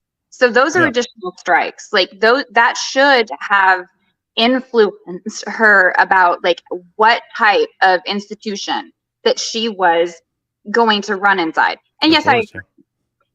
Of course, it's better to have someone like Nina Turner every 3 months on CNN or wherever say something that speaks to people and represents sort of, the people that don't ever get airtime on those. Right. Yeah, sure, that's great. But could she be doing better? Of course she could. And she frankly just doesn't have the courage to speak that way all the time. And that's really my issue with her. She's brilliant whenever she decides to do it. I just wish that she would decide to do it more often than not. But it's a minority of the time that she does that. That's the issue with Nina. Yeah, no, I agree with that 100%. And I think, her biggest problem is she still buys into just the fundamental design flaw that the Democratic electorate at this point is persuadable. And I think that is very destructive because it closes you off. Like there are a lot of doors that close once you take that mindset that, okay, the group of people we're going to be focusing on are people who participate in Democratic Party politics, right? Because she speaks very, very, I would argue, brilliantly about the understanding of these people on the ground in East Palestine, Ohio, most of whom are Republicans. She gets it. She understands that they are not doctrinaire right-wingers. You're right. She understands that in a way that 9 out of 10 pundits don't. I would argue 99 out of 100 corporate pundits don't. So she's fantastic on that. But at the same time, I think she still feels like the task at hand is to convince those, 65% of Democratic primary voters who don't have the courage to vote in that direction, if you will, to come to their senses. And what she does not realize is that that is not doable. And that is not doable by design. And so by committing to that path, she is closing off all these other paths that I think she would be very effective if she walked down them, but she won't. Yeah, I would agree. And just before we see the rest of the clip, because this is really where she shines in the next little bit of the clip. Yeah, of course, yeah. I mean, I'm not going to say that the entire Democratic voting base it's not convincible. But what we're talking about at this point is we're talking about there's probably 30% of people that would at least respond to the message. 15% of them are going to peel off, and they're always going to go with the Democratic Party. They're receptive to the message, but they're always going to go there. And then you're going to have 10% that's just going to go, screw it, whatever, not vote. And so you're talking about like 5% of the Democratic base that's actually going to go ahead and vote for like a third party or actually be totally convinced to break from the Democratic Party. And it's just not worth it. There are so many people across the United States that are not represented in government and are desperate to have their voices heard. And it's not in the Democratic Party's voting base. It's just not. Exactly. Yep. 100%. Excuse me. All right, let's let her finish here where she talks about what we were talking about earlier, where she sort of counters the narrative that a lot of sort of mainstream liberals have put out there that by voting for Donald Trump, these people in these small towns like this have brought this stuff to themselves. For the neoliberals who say that the residents of that area deserve what they are getting because they voted for President Donald J. Trump, it is abhorrent. This is about poverty. This is about poor working class white people who are enduring some of the same things that poor working class black people endure, whether it's Flint, Cleveland, or Jackson, Mississippi. And so I want to lay it out that the cultist behavior in politics right now, it is a sin and a shame that when people are suffering to this magnitude, you got people who will fix their mouths, to quote my grandmother, to say that they are getting what they deserve. What they deserve is clean air, clean food, clean water. They deserve relief, both in the short term and also in the long term. Yeah, so obviously I thought that was very well said. The only thing I'll take slight issue with is that very first part of it, which she says to all the neoliberals out there, because you could tell in that she's still embracing this framing of good Democrats versus bad Democrats, progressives versus neoliberals. When we've seen, I mean, recent history has taught us over and over and over again that functionally speaking, there is very, very little difference, if any, between those two camps. I mean, I 100% agree. And also, like, sometimes it just kind of frustrates me with how it is that they couch that language where, they say progressives. Then, I mean, but you see this all the time. You go, oh, well, the squad is a good part of the Democrats. Right. Oh, the progressive caucus, they're going to get something done. You just have to put your faith in. We just have to elect more people to the progressives. And it's just like you start casually just rolling it back. Like, first you put all your hopes in the squad, and then whenever they fail, you go, we got the progressive caucus, and then it's neoliberals, and then it's just like, well, let's just stick with the liberals. Let's just stick with the Democrats. It's the same thing. But her overall message is correct. Y'all, I mean, I live in the South. These people, these are my people. Like, these are how most of the people that I work and interact with on a daily basis, that clip that you had played on your last show, where the More Perfect Union interview, right? That is what 75% of the people that I talk to in my state, that's what they sound like. Right. It's just brass tacks. It is not about left versus right. It's up versus down. And we have a so-called left movement or progressive movement that is way more determined to just hit each other rather than work together and actually get something done. What do you think, Eden? Yeah, no. I mean, that makes total sense to me. I think, ordinary people are ordinary people. Really doesn't matter. I mean, I live in a town right outside of a city that is, a third black, a third brown, a third white. That's where I went to school. I went to the public schools in this system. I've traveled the country quite a bit. To me, ordinary people, no matter what color they are or where they live, are ordinary. They're relatively similar to each other in the way they evaluate the needs of ordinary people because they are ordinary people, right?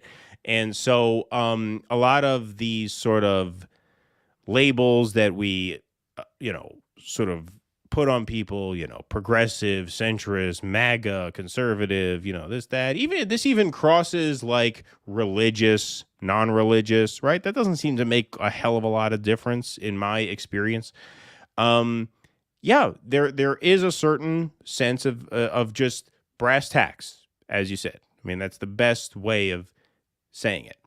And there is a common sense politics out there, but that mass of people is huge. I mean, there's a huge sea of people who can just be communicated to in these terms, and insisting that we funnel all of that energy into a party that is completely hostile to that very thing that you're trying to bring to it just seems completely nonsensical. And Nina Turner, for all of the great words that she speaks, and she has a lot of great words, like I said, that's why I'm featuring this in the show here.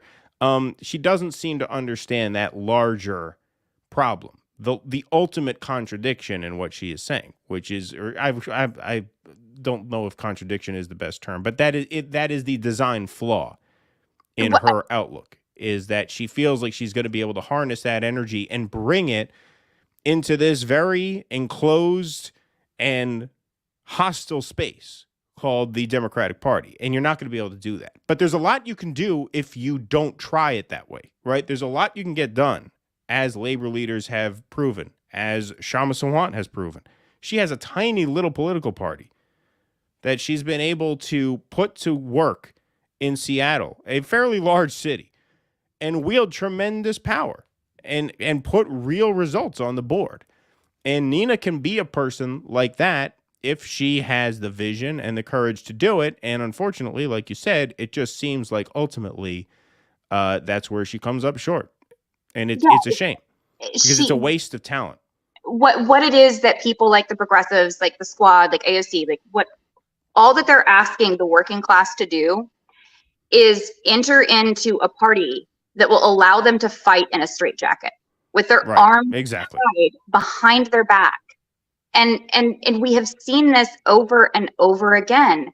And you have a couple of people, that keep getting called grifters, and I don't know if you happen to see it, Keaton, and obviously we didn't talk before this, but I saw like some tweets that were like capturing that video of Nina, and they were saying like, she's gone full MAGA now.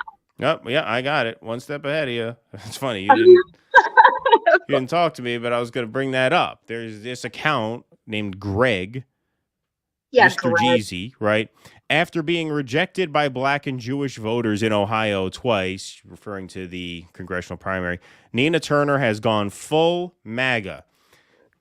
Pardon me. Now, this guy, you talk about an encouraging sign. He would have caught a pretty vicious ratio for this, but he can't because he's a coward who only lets his followers reply to whatever he puts out.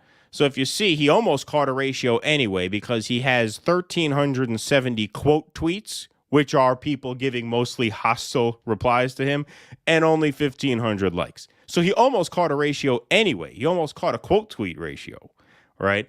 But he would have certainly gotten a huge pile-on for that, because even people like us who are, ultimately quite sort of, I would say, disappointed in the path that Nina Turner has chosen, even we would say that is just an absurd argument, right? But that speaks to what you were saying. Yeah.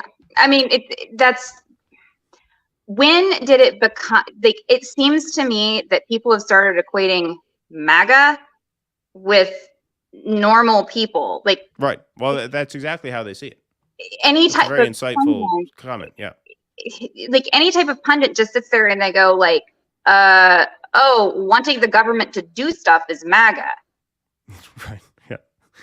It doesn't make any sense to me because I mean, like, look, I'm not a fan of Donald Trump. I didn't like the stuff that he did in office. His foreign policy was, you know, better than a lot of Democrats and all that other type of stuff. But we are not talking about Donald Trump. And that's what people keep saying whenever they keep using the term MAGA, is they say this person is a Trump supporter because everyone is so scared of Trump. No, these are people. They're people. Right. And using the label MAGA is absolutely dismissive of every single thing. And I think the one that I'd seen where I didn't see that exact one, I think I saw someone else quote tweeting him, but they were basically saying like, oh, so clean air and clean water is MAGA. Right. Like, yeah, that was one of them. I saw that one too. Greg is saying, you want a good environment? Environmentalism has now become the MAGA movement. Well, what he really means by that, and this is what a lot of people like him mean by that, is that anything that can be perceived as carrying water for the Republican Party makes you MAGA, including criticizing the Democratic Party, right? Any knock on the Democrats in their mind has the effect of emboldening the GOP, which of course makes you then MAGA by their logic. That's really what they mean. So anybody who just levels a criticism at any Democrat anywhere is branded MAGA. And that's the genius of it, really. I mean, it's not going to be enough to hold on to power in any meaningful way, but it's enough to keep the donations coming in. It's enough to keep the libs, checkbooks open and donating. It's enough to keep enough of them in power in enough places, which is ultimately all they really care about, I think. I mean, last week, you put in a super chat there that it almost seems like they're trying to get DeSantis sworn in on January 20th, 2025, right? Yeah. I mean, that was an insight that you had, and I don't think that's far off. I mean, no. Whether they're trying to or not, they are certainly acting in a way that suggests that they're willing to do that, as opposed to crossing the people who really fund them. Is that when that fucker, excuse me, Fred Luntz, what was that? I didn't catch that. Fred Luntz, he's that guy that does focus group. Yeah. Frank Luntz he always wears the puffy sneakers. Yeah. Yeah. So like months ago, there was this thing where he had done like a focus group of Trump's, and this is what actually clued me in on it. They had done like this focus group of like Trump supporters, and you should have seen just how giddy he was. That like out of 15 people, 12 of them were like, well, DeSantis is a little bit more polite, and we really like Trump, but we just feel like what it is that they're trying to get the maybe more like middle and upper class people that support Trump. They're trying to pull them away from him with basically, what is it that we call it? It's not purity politics. It's like the politeness. Yeah. Yeah. Like they're trying to pull that away because Trump is just a little bit too gruff, and that's whenever I first he seemed so excited that like 12 out of 15 people were preferring DeSantis. That's what first clued me in on it, where I felt like they're running him because they don't care about domestic politics. The only thing that the establishment or the deep state or the military industrial complex, whatever it is that you're talking about, the only thing that they care about is the control over foreign policy. And they know that they can have their way over foreign policy with Ron DeSantis.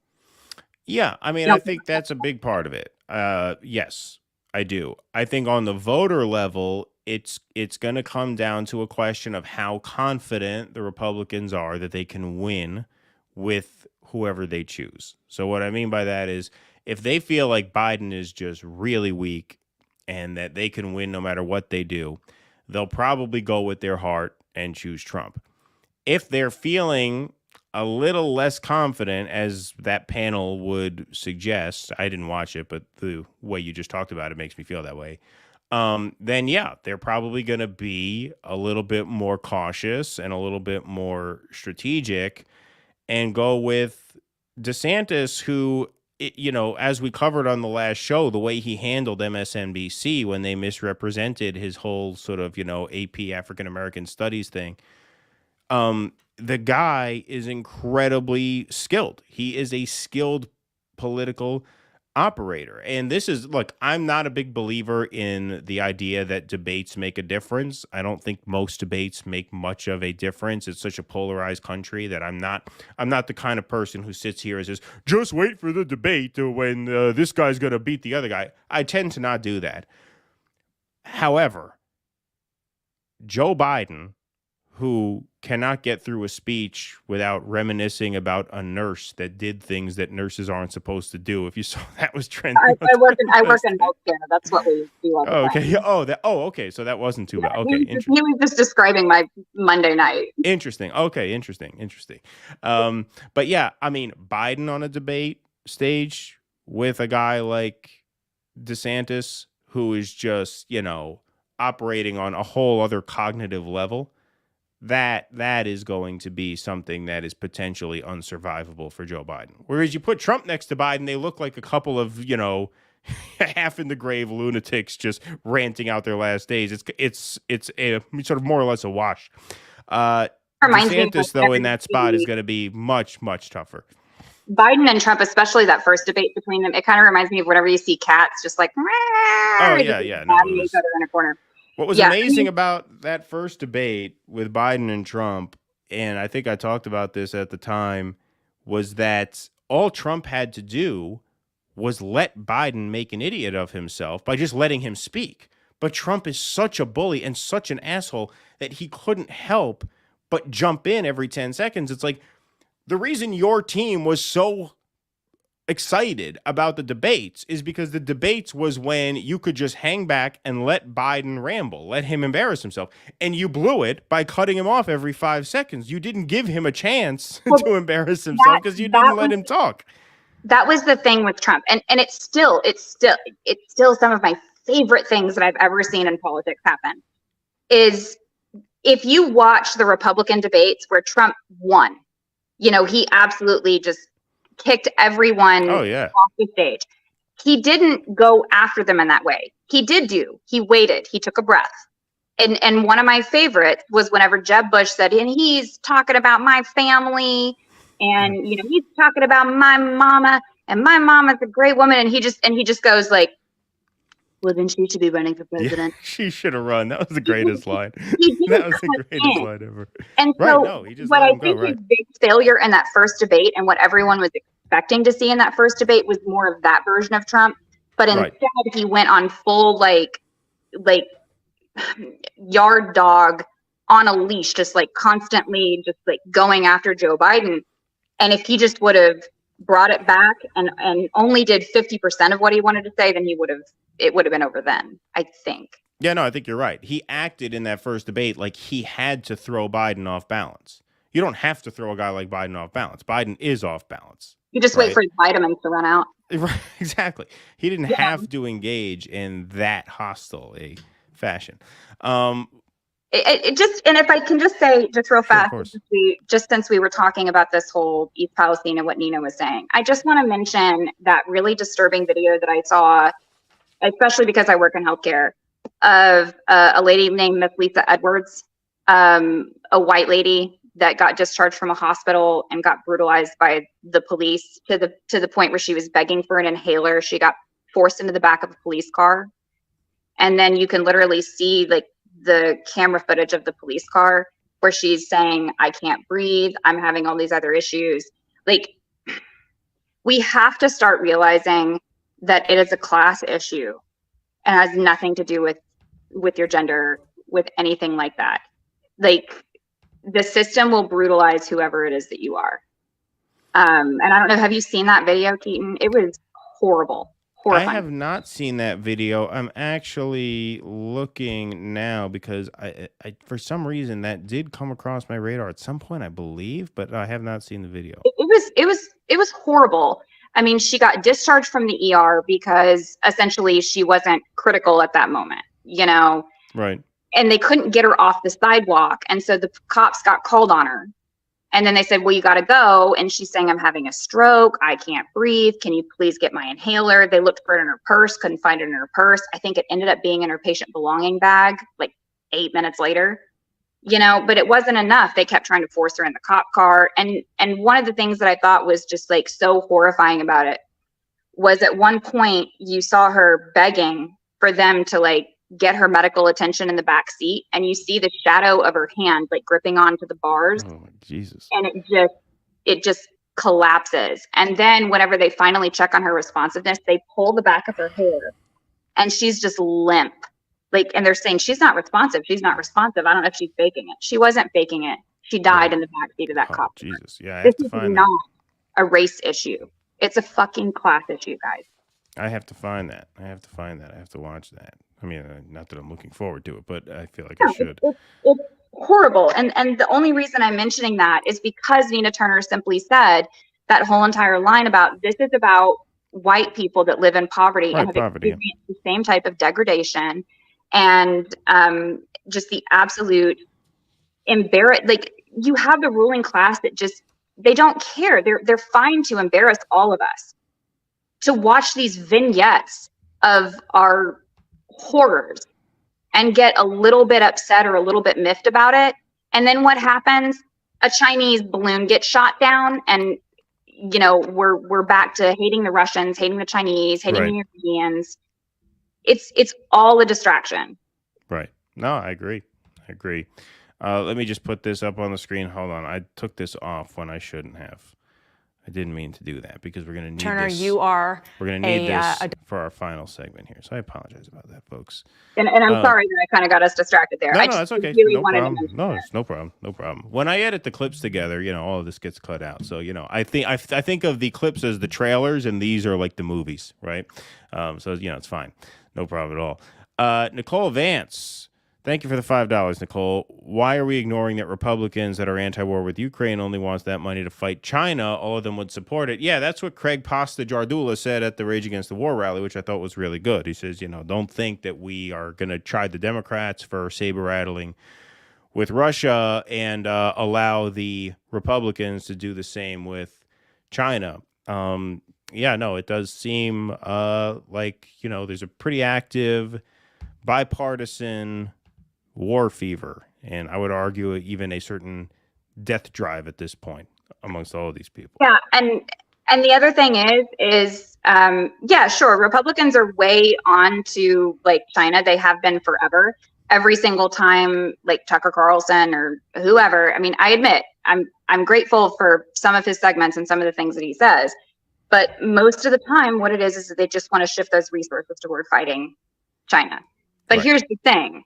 Once that ramps up, once that becomes the topic of the moment instead of Russia and Ukraine, the Democrats are just going to prove how tough they are, and they're going to out warhawk the Republicans on China. Eventually. It's just not happening now because it's totally focused on Russia. Yeah, no, I do agree with that. You know, I generally, as much as I think the question was spot on, because you're certainly correct that the Republicans are chest pounding with China, much in the way that Democrats have spent the past, 7 years trying to get something going with Russia. I do believe that ultimately there will be a bipartisan consensus for that conflict if and when it starts.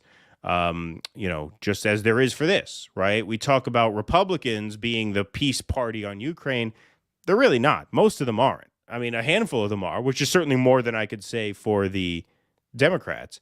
But you have your Matt Gaetzes and your Marjorie Taylor Greens and your, Lauren Boeberts out there talking some sense on this issue. But most Republicans support the Ukraine funding, right? So you already have that bipartisan consensus that you're talking about with China. You already have that on Russia now. Yeah, but I've seen clips of Ro Khanna going out there and being like the Chinese Communist Party. He does the exact same thing. He's no friend of mine. Right. Absolutely. I've heard people speculate, and I don't think they're crazy, that part of this whole Russia-Ukraine exercise is to, A, just deplete Russia, so that if there is a conflict with China, Russia cannot supply China. Or now that China's talking about supplying Russia with weapons, maybe it's to deplete China so that when we have, a throwdown with them, they are weaker. I'm not saying that is true, but I think there might be something to that. Yeah, I mean, good luck. A land war is different from a sea invasion. I mean, the second that an aircraft carrier full of 5,000 good old American soldiers get shot down and those soldiers are dead at the bottom of the ocean, that is a nuclear war. Like, it is much more dangerous to engage China in these issues because it is a sea. It would be a sea. Right. Much more dangerous. Anyway, go ahead. All right. Well, we have one more segment that we're going to do. So Nina Turner, which we talked about in a previous segment, appeared on a CNN panel talking about East Palestine, Ohio. There's no audio on this by design here because what we're talking about in this segment is not the substance of what was said, but rather the personnel involved in the roundtable. So let's go back to the beginning here. This guy here sitting to Nina's right would be our left looking at the camera. That's a guy named David Urban.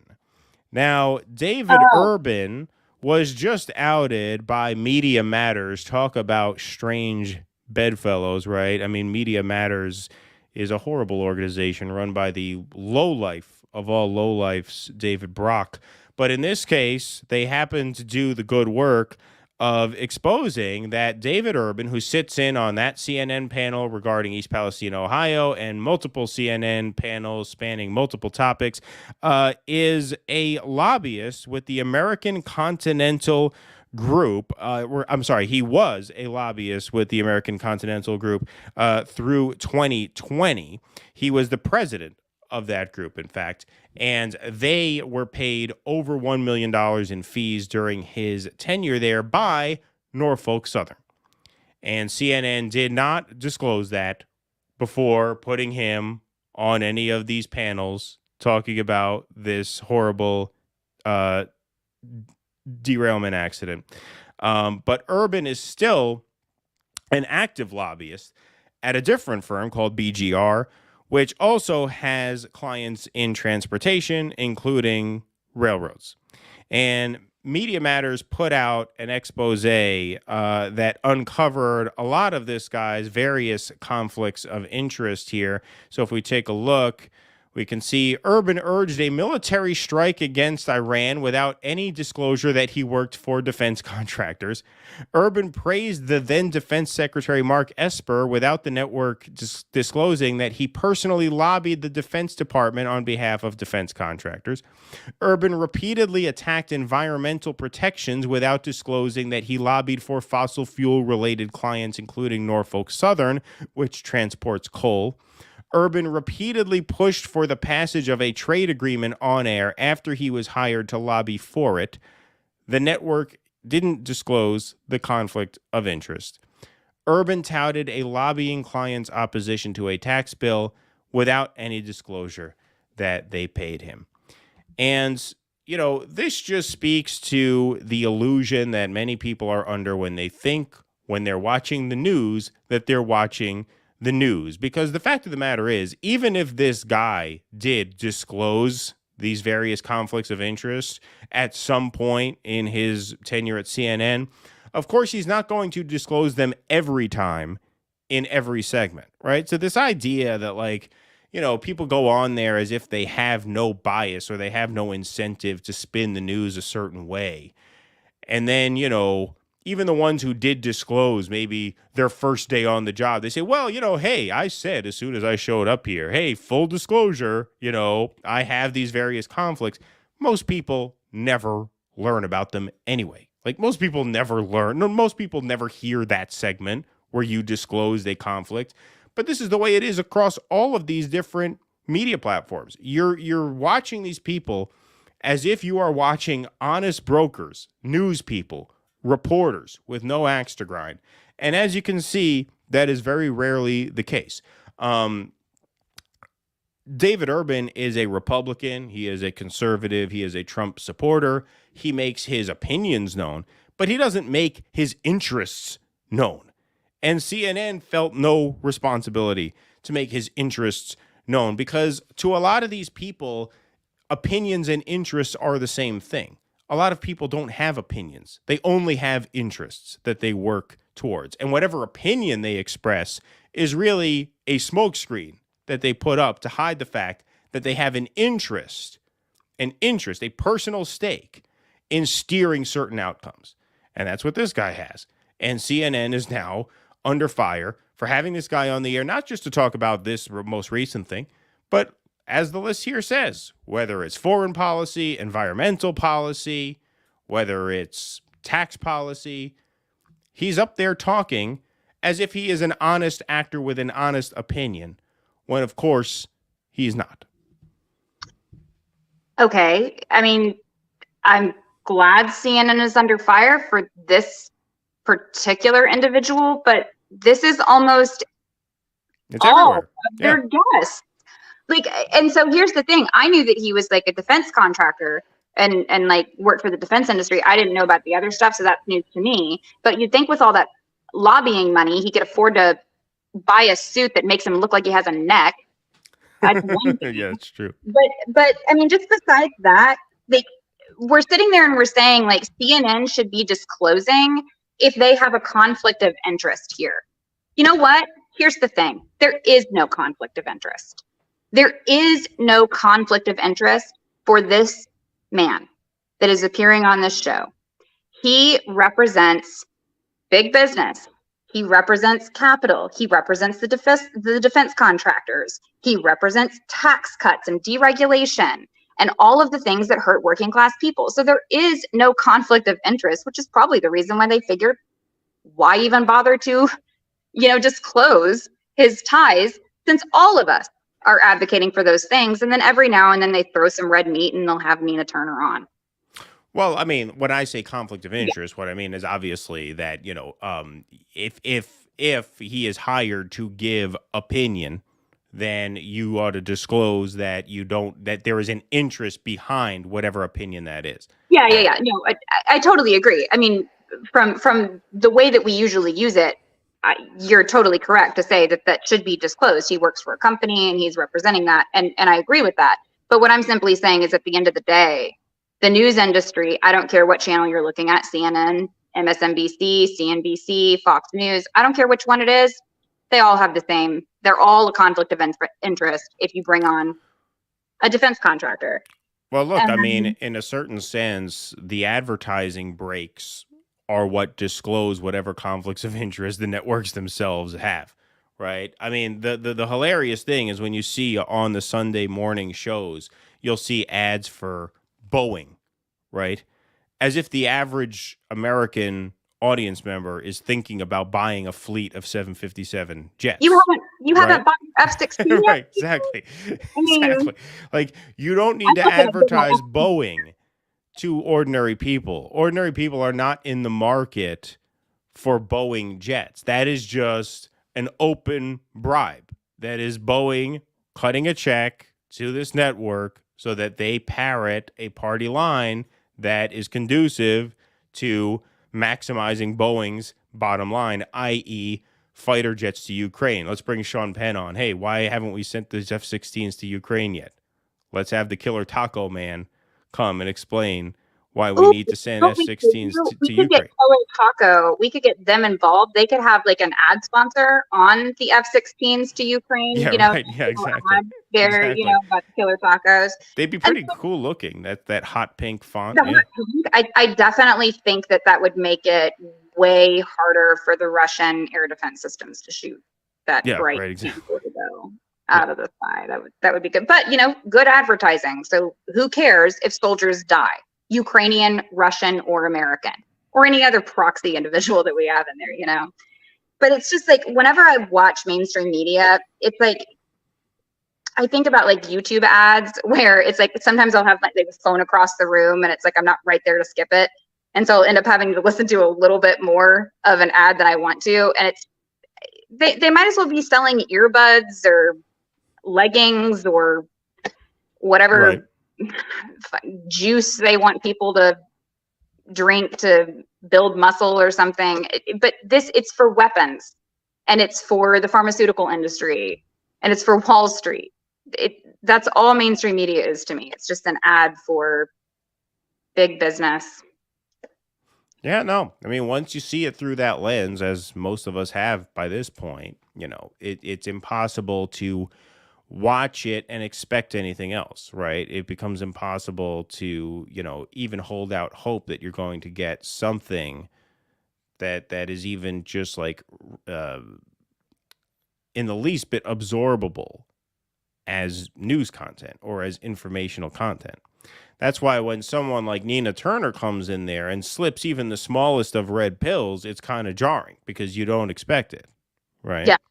Yeah. Alrighty. Well, I believe that is our show for the evening. Thank you guys for joining and sticking around. We hope you had a good time despite some of the tech issues that come with our co-host being around the world. Thank you, Tusker, so much for stepping in and filling in. It's great to talk to you as always. So it was great to see you again. Russell still does a better job. I'm anxiously awaiting whenever I can see the Boeing bookcase behind him. I'm anxiously awaiting the Boeing bookcase. Oh yeah, the Boeing bookcase. Yes, that'll be back. Well, I'm anxiously awaiting that too. But no, you did a great job. I could attempt a Russell style like mob story about like the Kyle thing, just for fun. So the thing that I was just like the Kyle thing. There was that part you paused and then you played it again and he said, "Guys, we have a real opportunity here." Yeah. This is what it reminded me of. In high school, I had, this dumbass boyfriend, whatever. And at one point he had, he'd gotten fired from whatever job it was that he had. And then he'd convinced me to leave like my fast food job. Right. To join him. And he was like, no, it's a real opportunity. So I'm like, oh, okay, babe. Yeah, babe. Sure. I'll right there with you. I'll go ahead and do that. You know what it ended up being? It ended up being a knockoff perfume selling pyramid scheme. And the guy that was like telling us how it is that you sell like this knockoff perfume with like misspelled names and like knockoff bottles and stuff like that. He's like, this is a real opportunity. And it was all a pyramid scheme. That's funny. What it reminded me of whenever Kyle was like, guys, we have a real opportunity. Yeah, we have a real opportunity here. Well, 999 ShamWow. Right, exactly. I had a couple of things when I was in high school. I had a job I never did this job because I went to the orientation and I realized it was kind of a scam going in. It was the same kind of thing, door to door selling knives, Cutco knives. So you would you wouldn't go door to door with knives because people wouldn't trust you. Those are damn good knives. Yeah, but you make appointments and then you make an appointment, you bring the knives in, you demonstrate how they can like cut a penny in half. And it's really, like friends of your mom who feel guilty about not supporting you. You go there and you get them to spring, for $80 for a set of knives. First job. No, but I didn't take that one. My first job that I worked on the books was Pizza Hut. But then I got this other job. So this was along the lines of what you were talking about. This was a hilarious one. So I go and interview for this job. This was like a job. This is like from the 60s, right? Like a job that you would have, like your grandparents tell you that they used to do this, selling vacuum cleaners door to door. I was like, did you get like the potting soil and just like go in there and dump it? Door to door vacuum. No, but here's what happens here, right? So I go to the office, right? It's in like this strip mall. They rent it out like, a storefront to set their offices up. They interview me. I fill out the paperwork, and you're applying because this is a W-2 thing. It's a sales position, but they were offering what they said was, pretty decent base pay for a sales job, which was like $400 a week, which for a 17-year-old kid, that's a lot of money, $400 a week. You're like, damn. Right. So, yeah, base is $400 a week plus a cut of whatever vacuum cleaners you sell. Right. You can buy an F-16 with that. Yeah, right. Exactly. Yeah. Adjusted for inflation now for sure. So I fill it out. They say, OK, come in on Monday. We'll get you set up. You're hired. It was a Friday. So on Monday, I go back to the strip mall to where the office was and it's gone. There's nothing there. It was like a dream, It's like, did I dream that like Was it a hallucination? Like, was it all a setup? Like, what? That's the same thing that happened with this perfume thing. Like in the Seinfeld episode where George goes to the meatpacking district and he's partying. It's this club. And then he says to Jerry, come on, I got to take you. And he takes him there and it's just a meat warehouse. It's like the club never existed. That's the way I go back to start and the place is fucking gone. There's nothing there. And I ended up making a few phone calls to like the Better Business Bureau or something because they had my social security number. That's what I was concerned. It was just like some identity theft scheme where they bring in people, they get their information, they hire them, and then they just disappear. That's probably some sort of like MK Ultra operation by the CIA to see who's gullible enough to go up to one of those storefronts and then now they can track you or whatever. Like, that's exactly what happened with the perfume thing because he was like, no, this is good. Like, I went ahead and I was like, okay. So, we went ahead and sold perfume for a week. We got like maybe 2 people to like agree that maybe whenever we showed up with their like, I can't even remember what the popular perfumes were of the Cool Water, I think was one. Mm-hmm. Yeah, like Cool Water. I'm pretty sure we sold that one like to 2 people. And then, we're supposed to come back and like pick it up.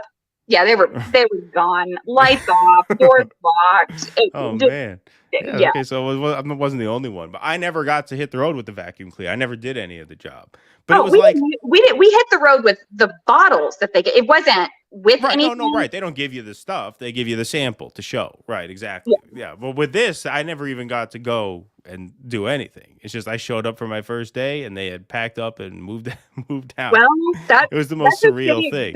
It's one of the most embarrassing and dehumanizing things a human can possibly go through, like literally standing there in front of people that know that you're like involved in a pyramid scheme. Yeah, right. Exactly.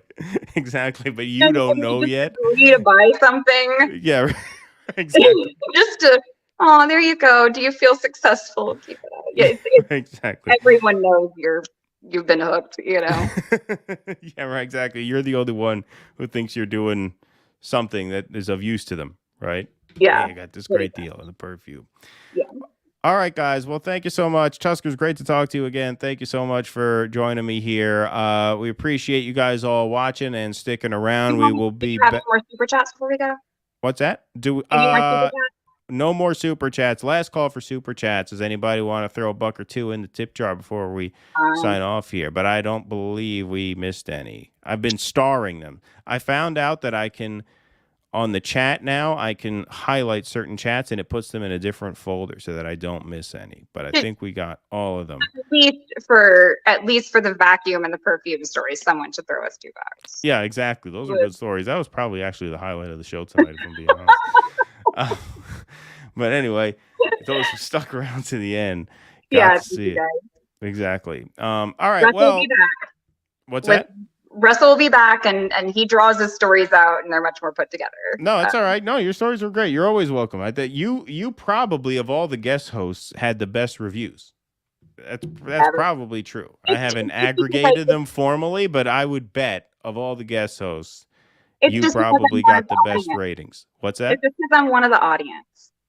I mean, I don't know. By the way, are you going to go on Extra Bullet's show? He wanted you to go on his show. I'll be on there Monday. Oh, perfect. All right, Monday. Awesome. All right, so everybody tune into Extra Bullet's show on Monday. Tusker's going to be his guest. That'll be awesome. That'll be great. Cool. Yeah, he's super fun, as you know. And I don't have anything to plug but my friends. They watch Two Dissidents, watch Extra Bullet, watch all those people. I don't have my own show. I don't care about promoting myself. So you want to plug your X-ray technician location? If anybody if you guys are having a heart attack. Yeah, if you're having a heart attack, don't come. Okay. Don't. Exactly. I'm going full Kamala here. You're having a heart attack. Go see Tusker in Little Rock, Arkansas. I don't want you guys to have a heart attack. I'd rather not meet you in those circumstances. But Pretty Proletarian. Thank you for the $2. Yeah, right. Perfume. Right. Exactly. Yeah. Check that out. I'm going to listen back to those clips. I'm going to see what the audio was like.